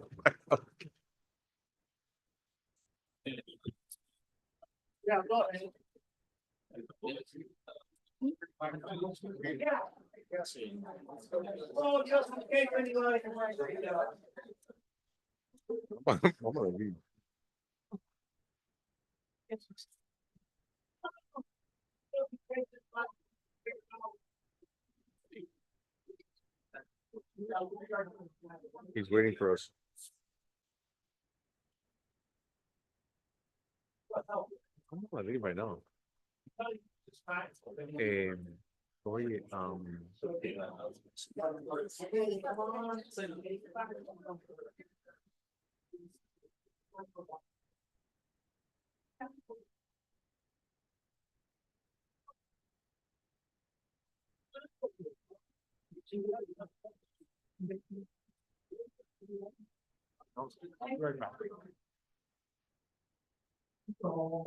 Yeah. Okay, we're gonna move on. Going back to item A. Second reading and public hearing of proposed ordinance rezoning property from R1 one family district to R2 1 and 2 family district, granting a variance permit to replat the property into 2 substandard lots and to allow the construction of a duplex on each substandard lot, having a frontage of approximately 65 feet and 50.5 feet in a total lot area of approximately 5,200 square feet and 4,040 square feet, where frontage of 75 feet and total lot area of 7,500 square feet are required. Granting a variance permit to allow the following setback adjustments for the northern lot, allowing a front setback of 10 feet where 25 feet are required, allowing an interior south side setback of 5 feet where 7.5 feet are required, allowing a rear setback of 5 feet where 25 feet are required, and allowing 46% pervious area where 30% is the minimum required.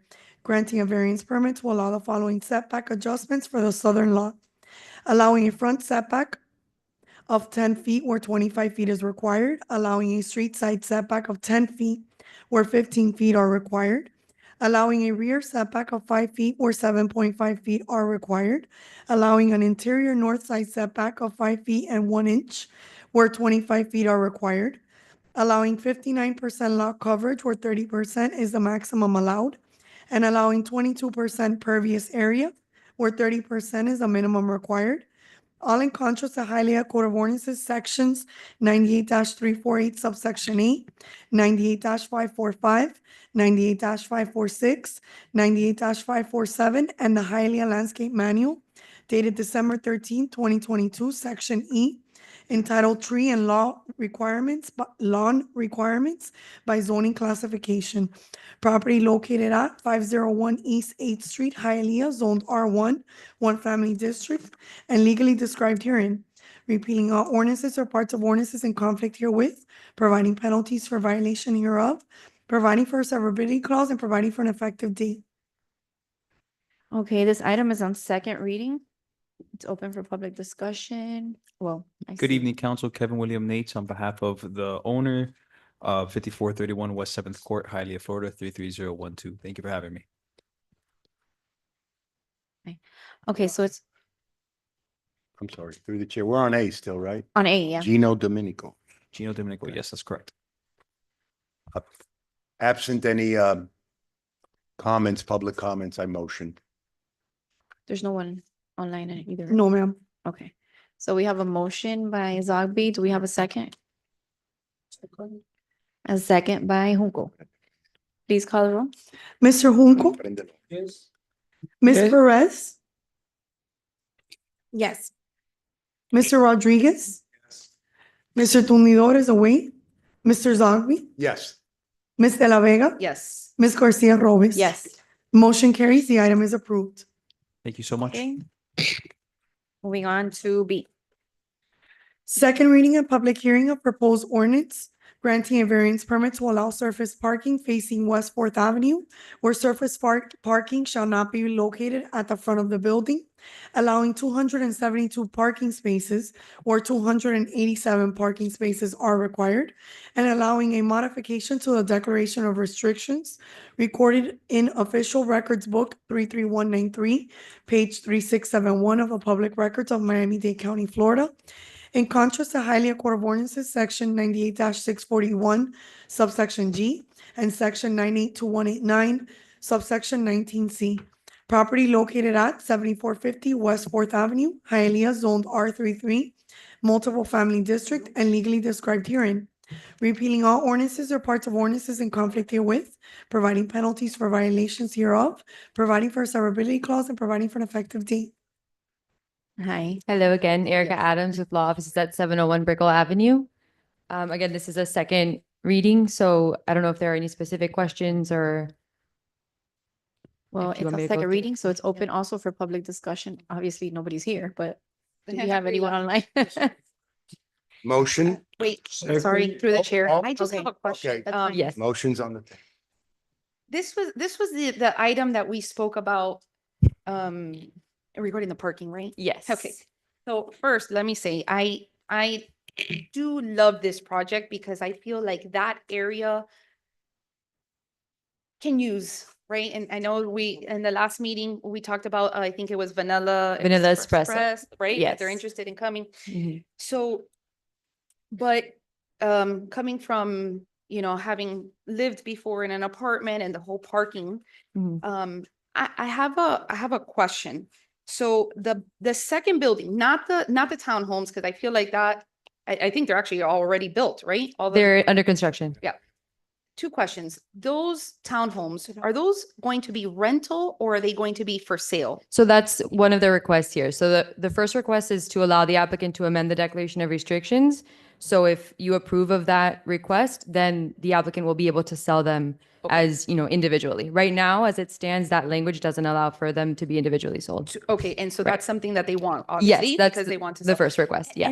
Do you have an idea? And I know that it might change, right, from here to when they actually sell it, but do you have an idea what that price range is? There'll be market rate. Okay. So I can't speculate what market Okay. will be at the time, but it'll be market rate. Okay, so for sale. And then, so the second question was that building that is closest to West 4th Avenue. Yes. Right?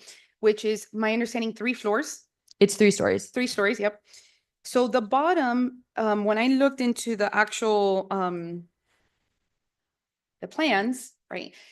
So the restaurant portion is kind of like a little bit more than half of the bottom floor, but there is units on the bottom floor. Yes. So I wanted to just kind of bring up, because we have, the whole parking thing kind of is like, that's going to be, and yes, what I'm scared of, or what I know is going to happen is we're going to get the complaints and then it's going to be like, you guys keep building and then we don't have anywhere to park. So what I was just thinking was, can we remove those 2 units on the bottom and make that also a space where another restaurant, a little ice cream shop, maybe something can go there?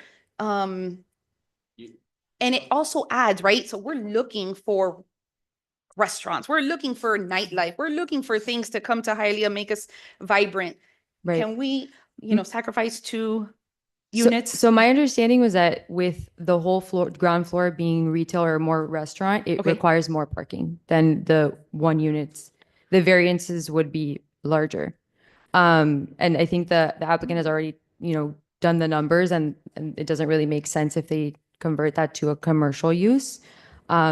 So realistically, I know last time there was a lot of back and forth on the number of parking spaces and there was a lot of confusion, myself included, when we got into the details.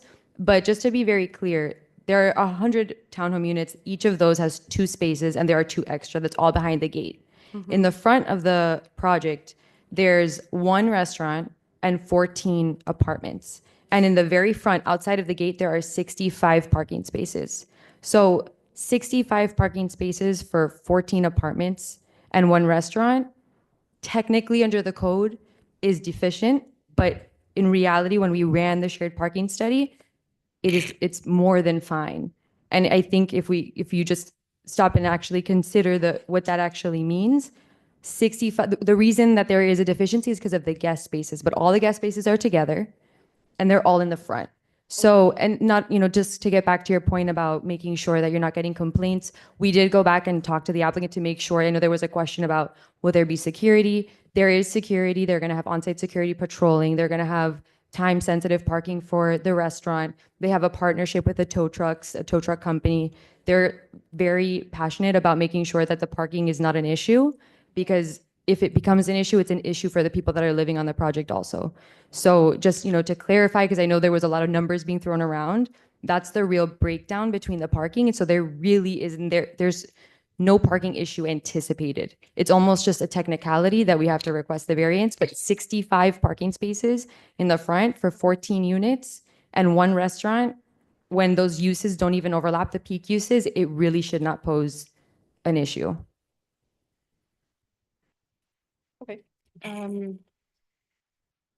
Thank you for clarifying that. I know that in those 65, it has guest parking. So are guests allowed to permanently park there? Do we No. know that? No. No, So- they're time sensitive. That's why They're they time have sensitive. they have the security Okay. driving around and making sure Okay. the same cars are not parked. Okay. So I just, it is still something that I think I would want to see. Mm. There is If a I may. lot. Yeah. We could still, we could still say that we want the first floor to be business and grant a variance for whatever, if it's an ice cream store, if it's something small. So that's something we could still work out. Okay. Because If that's that area a is. vision that, Are these the same developers as the yards? Yes. Okay, what they have going there, I love it. I mean, I go there often. I love it. Any chance I had heard that there might be there might be a little, the golf carts cross there all the time. It's a big intersection, right? Big street, but that's just something I would want to see there.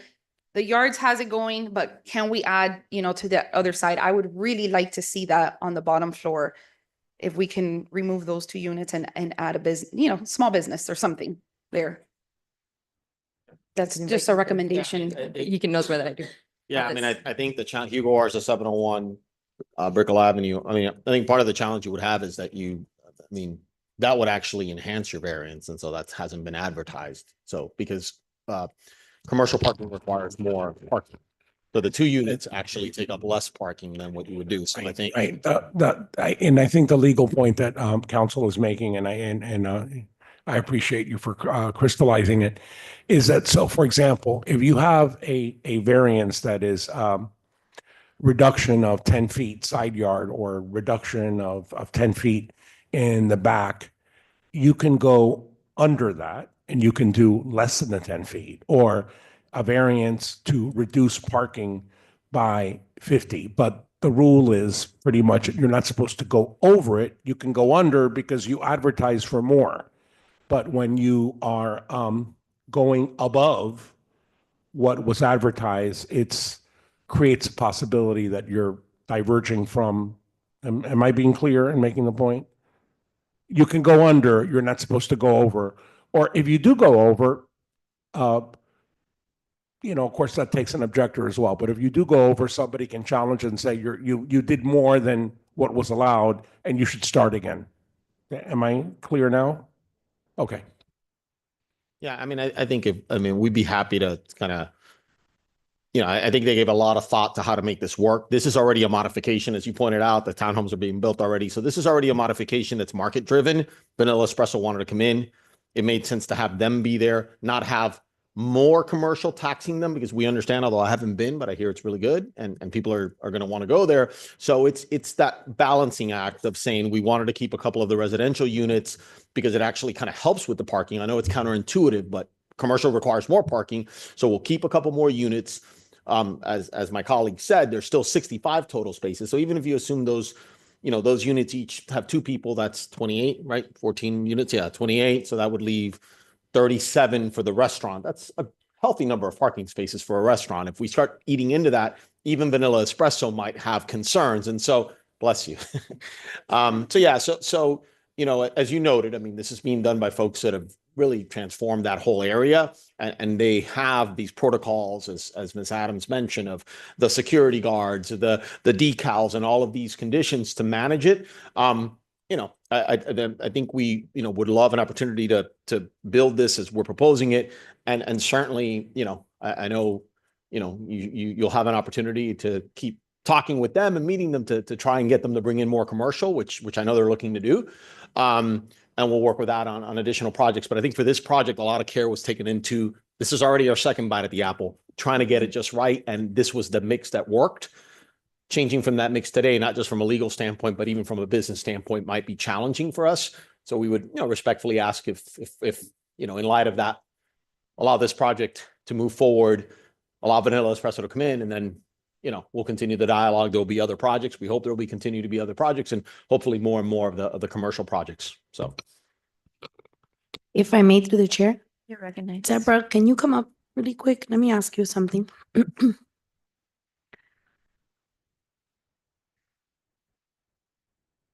Was this a conversation that was maybe played with the applicant when they came about having that bottom space be something other and maybe reducing the amount of units in that front building that they had with the city? No, we did. They are providing the mixed use, they are providing some retail, but we didn't discuss that. All the first floor to be commercial. There's no requirement about that. So what's the amount of units that they could have with what they filed? What's the amount of units that they, in that building? It's from what range? I know it's up to 14, but what's the range that they had? No, in general, they can have up to 70 units per acre. How many units they have there? How many units? 14, right? 14 units and 2 are on the ground floor. Yeah. Okay, so, and I think they even changed it over time, no? Because at the beginning it was all commercial. Correct. And then they changed it to have 2 units. Because if you look at the rendering shows everything Right. commercial on the first floor. That's and what's then- confusing and when you they look at that. changed it to 2 units in the ground floor when, I don't know why, probably market driven, as he says. But what if we would prefer it to be just commercial on the first floor? Then we would have to reevaluate the parking and see if the parking, variance that they requested is enough or if they need a different parking. So can we have that discussion? Right now, if they have 65, what would that number difference be? I have to see it and make the calculations. Okay. With like the smallest kind of retail, maybe an ice cream store, something that's not, you don't have that many people that are in there at Well, once. the requirement is the same, it's 1 per 200. I don't know how big are those apartments. How big are those apartments? Yeah, we all have to see it and look in detail because here it doesn't even say, retail, no, it's too, it doesn't say how big the apartments are. So we will have to look at this in detail and see. First floor, second floor, ground floor apartments. 964 square feet. It's one bedroom, right? So it's one bedroom. I think it's one bedroom on the first floor. One bedroom. So it's 1.5 parking spaces for each of those units. Feet is 5 parking spaces, while the apartments is 4 parking spaces. For 4. So the variance will be different. Okay. And the variance for a small retail location would be what, 10? Minimum, 6 to Well, 10? Maybe what they can do, they have 2 units here, so they can leave the unit that is at the rear and the unit that is at the front, make it part of the retail, a very small retail. So that whole frontage that's on 57th is retail on that first floor. So we take advantage of that building that's on that busy intersection.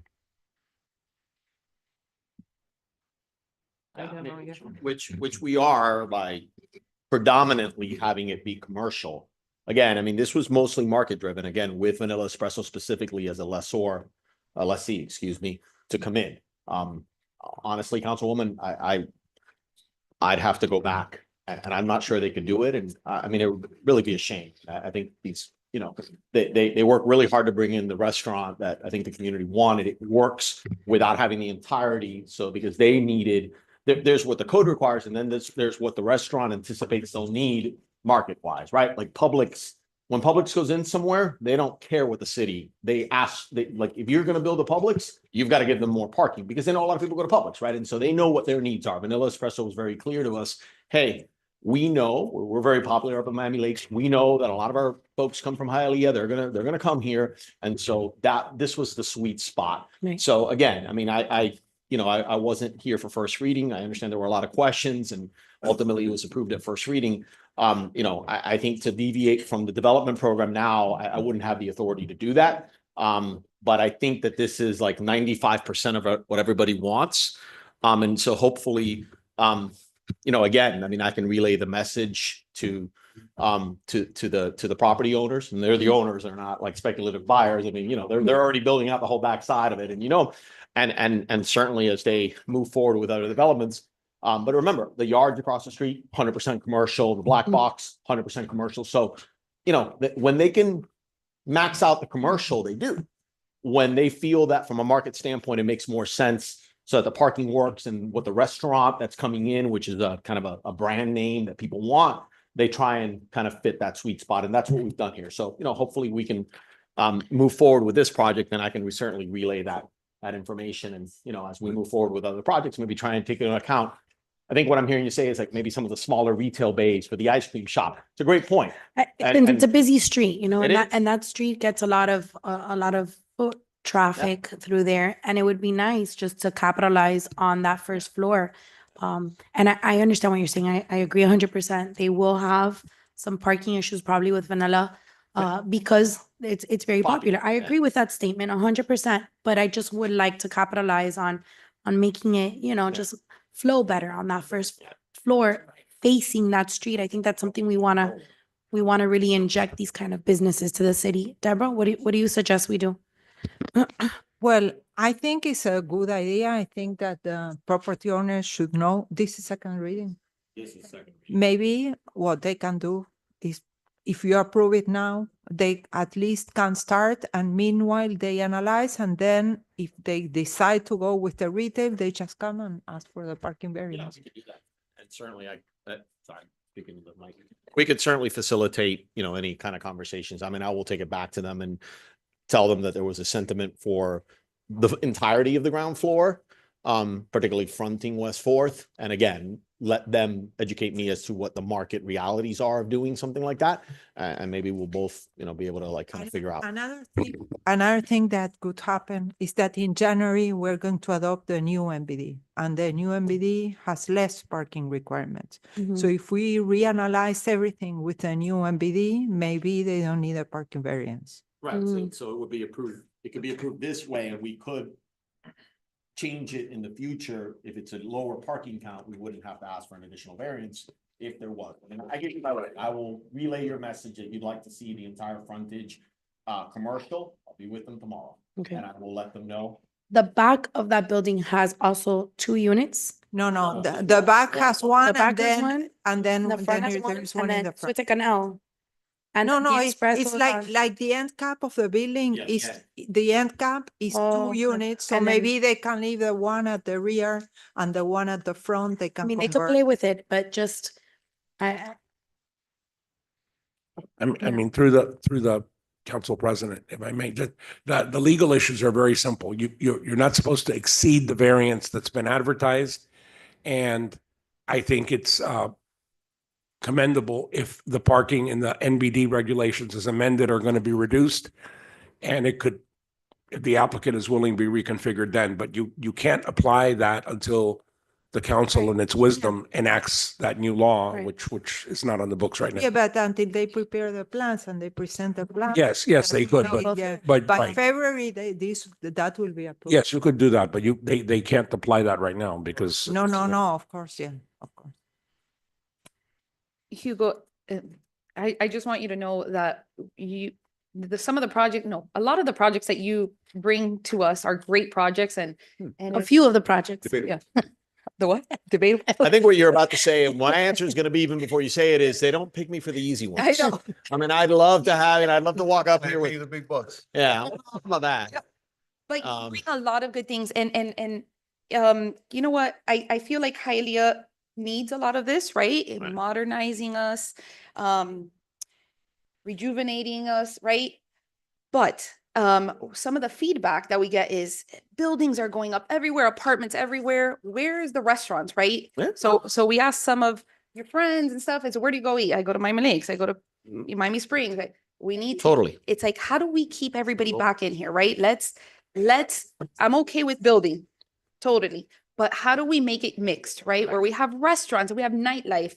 Let's keep people in Hialeah. Let's have people from Miami Lakes come to Hialeah. Absolutely. But I think that particularly with respect to this application, this is exactly what that's endeavoring to do by the people that are trying to develop this area and bringing nightlife and doing all of that. So, I mean, that is, Please trust me, express that to them. your vision is exactly the one they have. Like I said, the yards, the black box, La Right. Romanita. I mean, all of these are all same group that understands that. And now they're bringing vanilla espresso. And so absolutely, I think they've heard that message, but again, I'll relay it again. I'll be with them tomorrow. I will relay that message again. Thank you.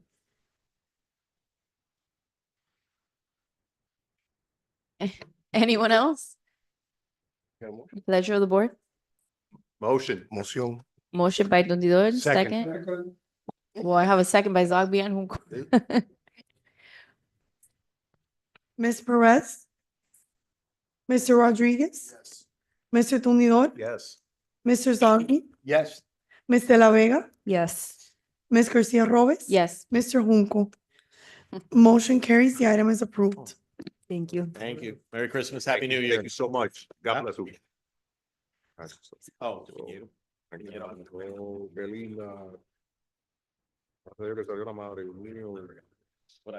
Okay, we're moving on to item D.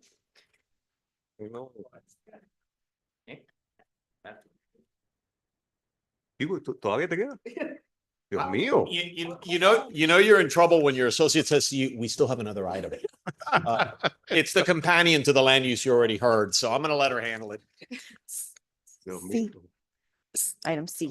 Second reading and public hearing of proposed ordinance rezoning property from C2 Liberal Retail Commercial District to R33 Multiple Family District, granting a variance permit to allow an interior west side setback of 7 feet and 11 inches where 10 feet are required, and allowing 16.93% pervious area where 30% is the minimum required.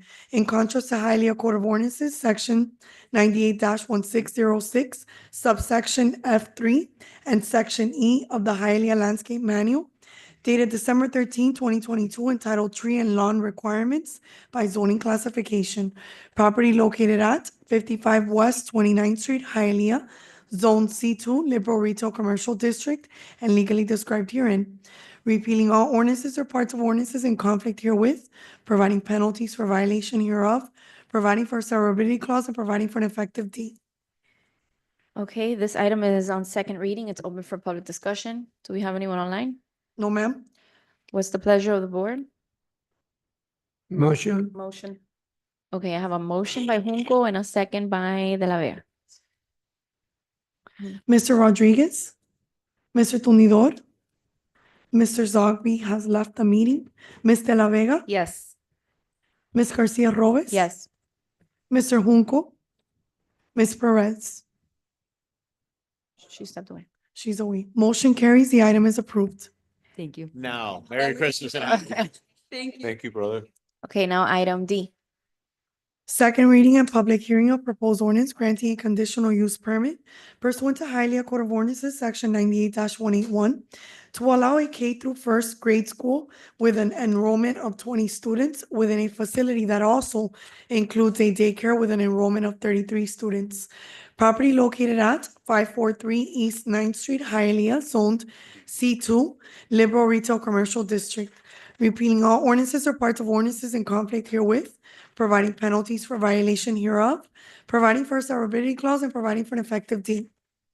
Okay, this item's also on second reading. It's open. Do we have anyone online? Because No, ma'am. there's no one here. Huh? No, ma'am. Item D. Is anyone here to speak on it? We have Yeah. questions. A lot of. This is a very old case from 2022. Okay. That he couldn't come to the second reading because the owner of the shopping center didn't want to sign the DOR. There was some kind of conflict. Finally, after 2 years, he got it signed. So he did whatever we asked him here to change the sign in the facades and all that. So he's coming now for the second reading. It's a shopping center here on East 9th Street that it has 33 children daycare plus 20 students in kindergarten and first grade. Oh, they're not here though? They couldn't come? Yeah, Oh, they're here. Oh, they okay. have been waiting here the whole night. Oh, my Lord. Oh, okay. Deborah, how long has, see here, how long have they been open for? How long? Wanna come- Yeah, you need to come up to the council, give your name and address and answer on the record, please. No, it's all right. It's okay, but she can't present for you. Yeah, it's Rolando Fuentes, 543 East 9th Street, Hialeah, Florida 33010. Okay. Rolando, how many years have you guys been open? 10 years daycare, years. 3 years school. Oh, okay. Uh, How many students do you have now? We had 17 in school and the 33 from daycare. Wow. So 33 daycare and then 17 school. Yeah, we have because we are regulated by DCF, Yeah, and yeah. we only can have 53 in total. How big is the space? We have 5 spaces or De 5. pie cuadrado más o menos, how many? Pie cuadrado is 35 square foot for kids, you know. It's something in the the total.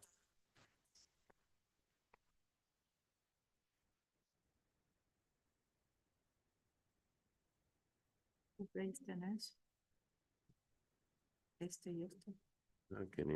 500-ish, I think. 1,000 square feet. Yeah. Mhm. 1,000 square feet. O de el área. 1,000 square feet? It's así. Boy. No, tener más bien. No, más me piensa, sí. En total. In total is like a 2,500, something like that. Okay. Yeah. For 50 kids. No, you say for the school? For No, total. no. For the daycare and the school, like a 2,500, yeah. For first grade, he has 400 square feet. For kindergarten, he has 300 square feet. Yeah, something like that. So, And for the rest, he has two. Yeah. Like. yeah, man. Okay. And And the- Deborah, and you looked at this and you feel very comfortable taking your grandkids there, everything? Yeah, we did the new sign. We did what? Okay. I can do something special for all you. No, thank you. You know that kindergarten was for many years, it was part of daycare. Mm. So what they are really adding is the first grade. And the really reason is that the parents feel comfortable to leave the kids, you know, they are not ready Yeah. to go to the public school that is bigger. Yeah. And they want to, you know.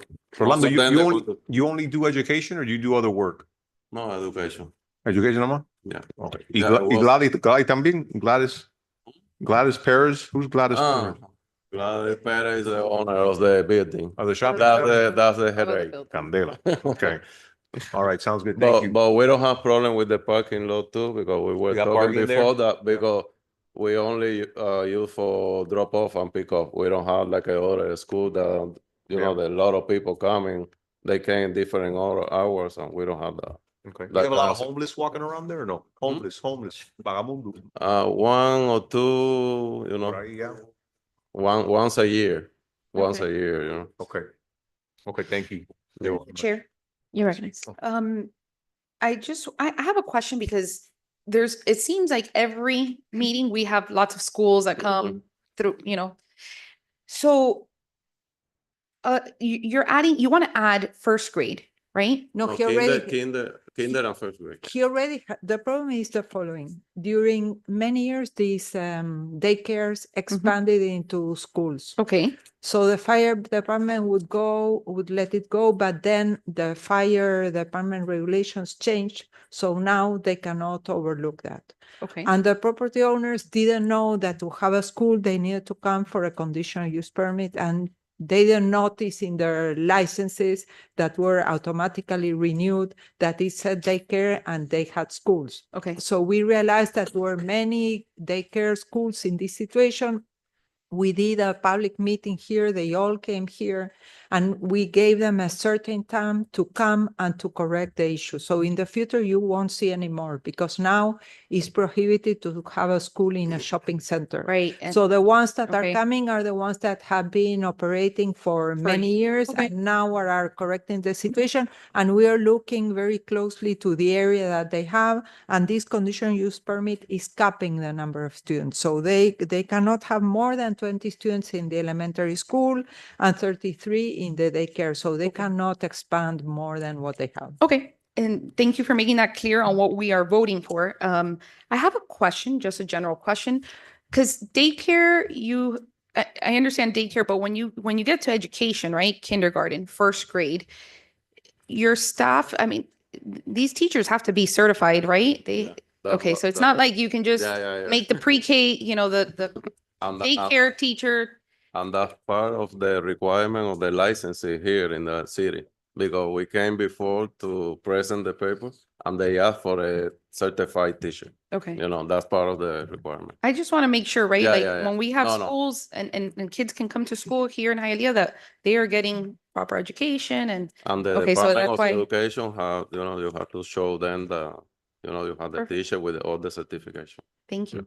You're welcome. Thank you so much. Motion. Motion by Councilmember Tunidor, second by the Vice President. Please call the roll. Mr. Tumidor, Yes. Mr. Zogby is absent. Ms. De La Vega, Yes. Ms. Garcia Robes. Yes. Mr. Junco, Ms. Perez has left the meeting. Mr. Rodriguez. Yes. Motion carries. The item is approved. Thank you very much and Merry Christmas. Thank you. Same to you. Okay, moving on to item E. First reading of proposed ordinance rezoning property from R1, one family district to R2, 1 and 2 family residential district, property located at 991 East 17th Street, Hialeah, zoned R1, one family district, and legally described herein, repealing all ordinances or parts of ordinances in conflict herewith, providing penalties for violation hereof, providing for a severability clause, and providing for an effective date. Hi, how are you? Hi, my name is Isis Sierra Leona. Address? 991 A East 17th Street. Okay. Yeah, this is item E, no? Yes. It's Okay. on first reading. First reading. Easy Sierra, is that? Sí. Oh, is it? Sierra. Are you you're the property owner? Sí. Okay. Deborah, is there precedence of R2s there in that block? The property is already zoned R2. The So- problem is that it has many violations and it has 3 units. So, no, let me check. No. The property is R1. Let me see. It's a two-story, right? Across the street, there is M1. M1, like Catty Corner, there is M1. The block is R1 with some R2s facing East 9th Street. And the other blocks are mostly R1. Right, so what is it that she's doing? She has a second floor that was done with permits, and then it was converted to another unit. And then the first floor, there are certain things that she need to legalize also, because she had like it was a single family home with 2 stories, but then over time they built another kitchen on part of the first floor that was really large. And then on the second floor, it was another unit. The house is already very large. So if we leave it as a single family home, what will happen is that whoever comes there, because they don't live at the house, the tenants will convert it in more units. So we are okay on converting this into duplex because of the size of the house, but there are many conditions that come with this. I can tell them the conditions. Remove the wheel stops at the driveways fronting East 17th Street and East 10th Avenue so that the driveways resemble residential property driveways and not commercial or multifamily building driveways. Eliminate the kitchen on the second floor unit. Reconfigure the layout to resemble 2 units, not 3, and to comply with the minimum area requirement of 1,000 square feet for each unit. Complete the legalization of all the improvements built without permits within 180 days of the approval of the rezoning ordinance. Otherwise, the city shall rescind the rezoning approval. So the recommendation is only to approve the rezoning from R1 to R2. Okay. No, I just ask because I know, you know, we always have to be careful with like, again, precedents. Ian, don't say, I'm looking at all the houses there and judging off of the property appraisals website. I mean, they're all single family. No, but Caddy Corner is Yes. industrial. Pero everything else around it is single family. Well, in the other block to the east, there are 1, 2, 3 properties that were rezoned to R2 in 05, in 03, and in 86. Do you have this map, the Mhm. radius map? Yeah, I was gonna Okay, say, yeah, it. yeah, There, yeah. there is a few. Yeah, few on the blocks. other side, of the street, Yeah. right? Yeah. Yeah. The problem there is the size of the house. The house is huge. So if we leave it as R1 and this is not a homestead house and they're not living there, they will rent it to someone and that someone will build more units. Right, and then the city would have to enforce laws. Bueno, that's true. Okay, no, I know. You get what I'm saying, no? Entonces, so, because No, then like, I understand. Yeah. It's not the solution as it should be. It should be another Yeah. solution, but and we do it, and we do it all the time, right? Because, Yeah, you know, yeah, whatever, in certain conditions, this Yeah, house yeah. obviously has a lot of violations, and so, but that to me is like, you know, we're utilizing zoning to do code enforcement's job. Exactly, yeah. Alex, right? No problem. Okay. For the record to the owners, did you understand all these conditions and do you agree to all of them? Entienden todas las condiciones, porque quiere que se las traduzca al español. Tiene que sacar todos los wheel stops, porque usted tiene un parqueo que parece más comercial que un parqueo residencial. Entonces tiene que volver a poner la grama y tiene que ser un edificio single family. Igual va a tener que venir con permisos para eso. Tiene que eliminar la cocina del segundo piso.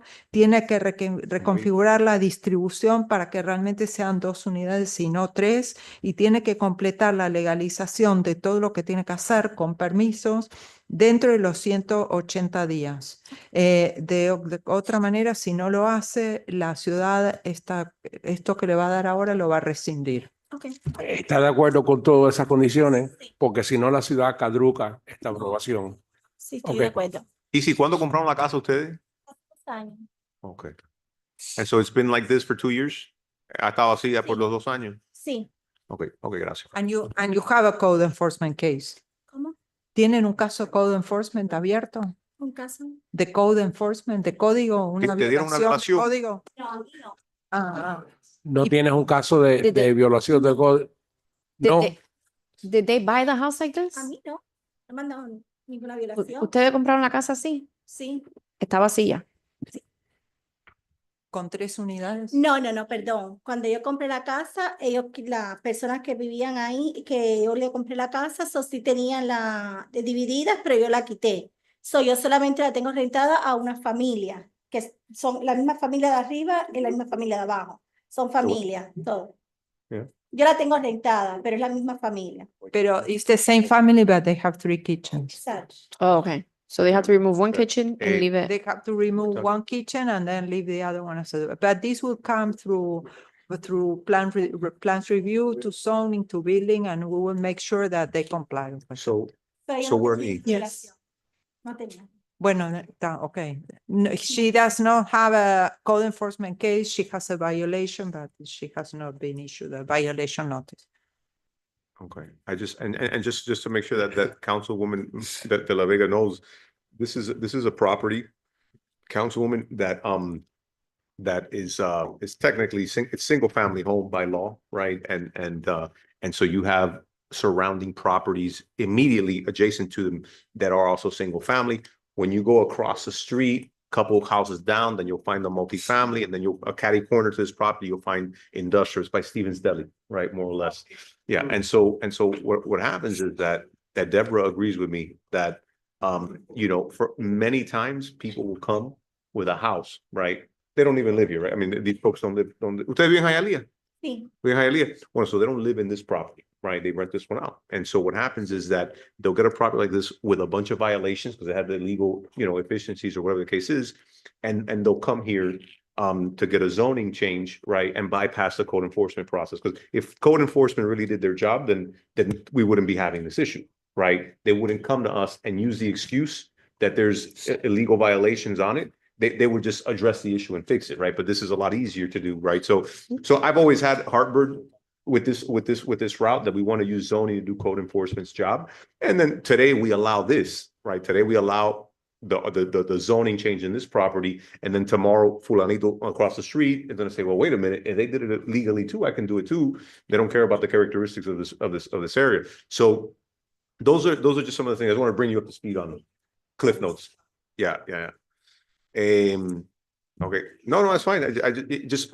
Me personally, y es algo que por mucho tiempo yo he tenido un problema con este concepto, right? De que usamos un cambio de zonificación para hacerle trabajo de code enforcement. A mí no me cuadra eso, pero aquí se hace muchas veces que se aprueban estas cosas, pero yo personalmente no puedo apoyar esto.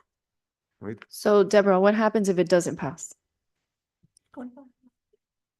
If it doesn't pass and code enforcement doesn't notice, it will remain like this. The one thing that I don't understand is how they pass the reoccupancy inspection. ¿Ustedes tuvieron una inspección de reocupación? Cuando compré la casa, sí. Sí. Sí. ¿Y pasó la inspección de Sí, pero el hombre la quitó. Cuando él compró el dueño de la casa, él quitó todo los edificios o los apartamentos que tenía. Yo la tengo rentada a una familia solamente. Pero ¿cómo tiene 3 cocinas?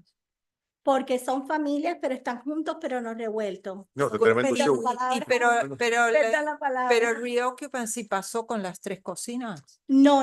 Cuando eso nada más que tenía una sola cocina. Entonces después usted puso las otras 2 cocinas. Una cocina tengo más ahora. Porque son familias. Está bien, pero Okay. usted la puso. Una cocina So- aparte ahora. Sin permiso. Sí. So I see what happened. No. For No. reoccupancy, they removed all the Yeah. kitchens. And then she bought the house and she added the second kitchen without permits. That's unpermitted work. So when she went to buy the house, the original owner removed everything Yes. and then replaced it. Yeah. But then she added an extra one. Correct. Yes. And Now now they she wants have to three. a zoning change. So Yeah, she wants to do a zoning change to keep 2. junto pero no revuelto. No. So So then, Pero son familias. Bueno, Yo lo que vi. So the house is out of code, right? Okay. I mean, we have to bring the house to code. We want all of we kind of enforce that, right? If we don't enforce that, then, the city, other people will catch on to that. They'll do it. And then we don't really have any, But the risk is what Deborah's saying, right? yeah. We say no, and then code enforcement doesn't do anything. Well, yeah, because they Oh, you gotta get on won't it. catch Yeah, it. and unfortunately, we have to get on it then. I mean, bueno, now that we know, we have to report this to code Right. enforcement. If they will take action, I don't know, it takes a long time. yeah. And meanwhile, the kitchens are there. And listen, and we're seeing it a lot, and I'll say it in Spanish and then I'll say it in English. Lo estamos viendo muchísimo en la ciudad de Hialeah. Los valores de todas las propiedades han aumentado por todas partes. Entonces, una casa aquí en Hialeah te está costando $600,000-$700,000. Y hay muchas personas que lo están comprando, pero mira, no lo pueden pagar. So, ¿qué hacen? Lo cortan, right? Y esa es la manera, entonces, que pagan el mortgage en la casa. It's unfortunate, right? Pero eso no pasa en Miami Lakes o en Miami Springs. ¿Y por qué tiene que pasar aquí en Hialeah? Entonces, ese es el problema más grande que yo veo. Just for the record in English, we see it time and time and again where property values are increasing throughout Miami-Dade County. And so what's happening now, you're seeing a property here in Hialeah going for, Councilman Rodriguez was just mentioning it too, going for $600,000, $700,000, $800,000 for a house in Hialeah that people are buying, but they can't pay and they can't afford. So what do? They buy it, lo cortan, they put a bunch of efficiencies, and then they rent it. Y así cualquiera puede comprar casa en Hialeah.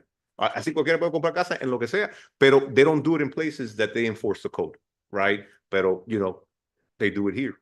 And so I think, we've talked a lot about this, right? Even philosophically, we've talked about it, even with the mayor, where that's becoming a problem, that people are buying homes, are not even their homestead, right? It's a business.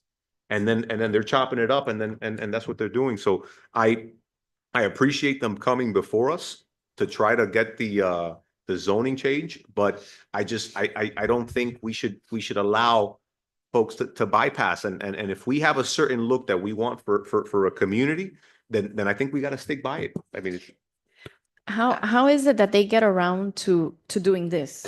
Like to coming and asking for, do you guys advise them to do that and bypass like code enforcement? ¿Cómo se les ocurrió venir acá a convertir la casa en un duplex? Porque regularmente no quiero tener problemas. Mañana es día de mañana. Muchas personas en Hialeah dividen la casa porque no pueden pagarla, pero si día de mañana viene la ciudad, me va a venir una multa y no quiero correr ese riesgo, solo quería hacer legalmente. Entonces estuve chequeando y me dijeron, mira, puedes hacer esto, puedes ir a la ciudad y tratar de intentarlo, nada pierdes. Entonces lo que estoy haciendo. No quiero hacerlo como ilegal. Están poniendo efímero un apartamento, dividir la casa y que venga a la ciudad y tener problemas. So let me translate this for the record. So she knew that something was wrong and she didn't want the city to come in the future and put her a violation. So she came on her own, trying to get a second unit. So in that way, what she has there will be legal. yeah. Through the chair. So how many cars do you have parked? Because if there's a couple families, right? How many? Because there's only parking for 3 here. ¿Cuántos carros hay? Si hay tanta gente que vive ahí, ¿cuántos carros hay ¿Y parqueados? dónde parquean? 4 carros. Okay. Tengo 2 que pueden parquear como 3 carros o 4 carros adelante y al lateral tienen para parquear 2 carros más. Okay. So they have conditions. They have to take off like parking that looks like, you know. Well, conditions, they have to fix the conditions because the way it looks now, it's like a commercial parking lot and this is a single family home. So they will have to fix that and put 2 cars on the back, on East 10th Avenue, and then the other 2 cars on East 17th Street. Yeah. I mean, guys, through the chair, this is what we always talk about. Right? Like, I mean, it's, again, if this is the route that we want to take, right? I mean, because today it's us and then mañana it'll be another council, right? And then they'll figure it out. They could go back and say, well, no, the council before approved everything. Whatever was in violation, the folks just came and changed the zoning and then they just messed up an area. If that's the route we want to take, then that's the route, then it is, right? But I think it's about, we should be consistent. That's it. And I don't think we should, this is a buyout, right? It's a cop out. Like someone knowingly, right, bought a property, knowingly made it illegal, knowingly rented it to God knows what, and then, things were getting hot, and so they want to come down and change the zoning. I don't know if we should reward that type of, right, that type of maneuvering, so. Move the chair, actually, it should be bumpers before they get here. You're right, that's what you're alluding to, I agree. Yeah. That's why I was asking, how did they get here? Because what, do they just think about it? Okay, let's do this. Well, yeah. So if there's nothing, I mean, I move to deny.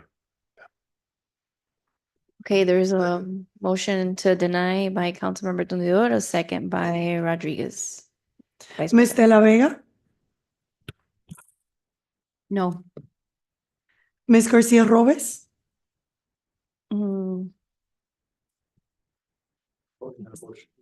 Yes, I know, but I mean, it's a little difficult. Because Your no was to not deny it. You could take it back. okay, yes. Mr. Junco? No. Mr. Rodriguez? Yes. Mr. Tundidor? Yes. Motion fails at the pleasure of the council. Did you want to take it back? Well, this, I just wanted to clarify. When I said no, it was, I wanted to deny. Well, then a new motion needs to be All right. made because that motion All right. has failed. So I motion again to deny. We have to do it all For over the again. record, to be clear, the motion is to deny. Be approved. You approve it or turn it into a R2. It is confusing, but yeah. It's a motion to deny the rezoning to R2 because it does not comply with the code and the council thinks it doesn't comply with, Right. the community and so Correct. forth. So voting yes on the motion to deny is a denial. Yes. And that's the action by the board. So Yeah, what needs to be clear? I'm was a- sorry, it was a mistake. I got confused. So let's run it. So I'm gonna propose another motion then. I motion to deny. We need a second. Well, Louis had already seconded. Oh, No, this is an O'Brien. okay, so we have. Ms. De La Vega, Yes. Ms. Garcia Robes, Yes. Mr. Junco, Yes. Mr. Rodriguez. Yes. Mr. Tumidor. Yes. Motion carries. The item is denied. You need to explain it to them, Deborah. Thanks. What? It's a denial. Yes, because Right. Melinda, It Melinda, supersedes the other motion, okay? It supersedes the other motion, and that's it. Thank you. okay. Should we do F again? No, Okay. no, we're moving on to G. We have G and H left. Okay. 16G, first reading of proposed ordinance approving a final plat of Lanes subdivision, accepting all dedication of avenues, streets, roads, or other public ways, together with all existing and future planting of trees, shrubbery, and fire hydrants. Property legally described herein, repealing all ordinances and parts of ordinances in conflict herewith, providing penalties for violation hereof, providing for a severability clause, and providing for an effective date. Okay, this item is on first meeting. I'm sorry. Yeah, first reading. Anybody? Well, Any? I mean, I don't know. Somebody outside? Second. We have a motion by Tundidor and a second by the Vice President. Ms. Garcia Robes? Yes. Mr. Junco? Mr. Rodriguez? Yes. Mr. Tumidor? Yes. Ms. De La Vega? Yes. Motion carries. The item is approved. Second reading and public hearing is scheduled for January 14th, 2025. Okay, moving on to H. First reading of proposed ordinance approving a final plat of Largo Vista, accepting all dedication of avenues, streets, roads, or other public ways, together with all existing and future planting of trees, shrubbery, and fire hydrants. Property legally described in Exhibit A, repealing all ordinances or parts of ordinances in conflict herewith, providing penalties for violation hereof, providing for a severability clause, and providing for an effective date. Okay, this item is also on first reading. It's the pleasure of the board. Motion. Motion by Tundidor, second by Vice President. Mr. Junco? Mr. Rodriguez? Yes. Mr. Tumidor? Yes. Ms. De La Vega? Ms. Garcia Robes? Yes. Motion carries. The item is approved. Second reading and public hearing is scheduled for January 14th, 2024. Okay, and meeting is adjourned at 9:45. Merry Christmas to all of you. Christmas Happy and New Year. I know we'll see congratulations. each other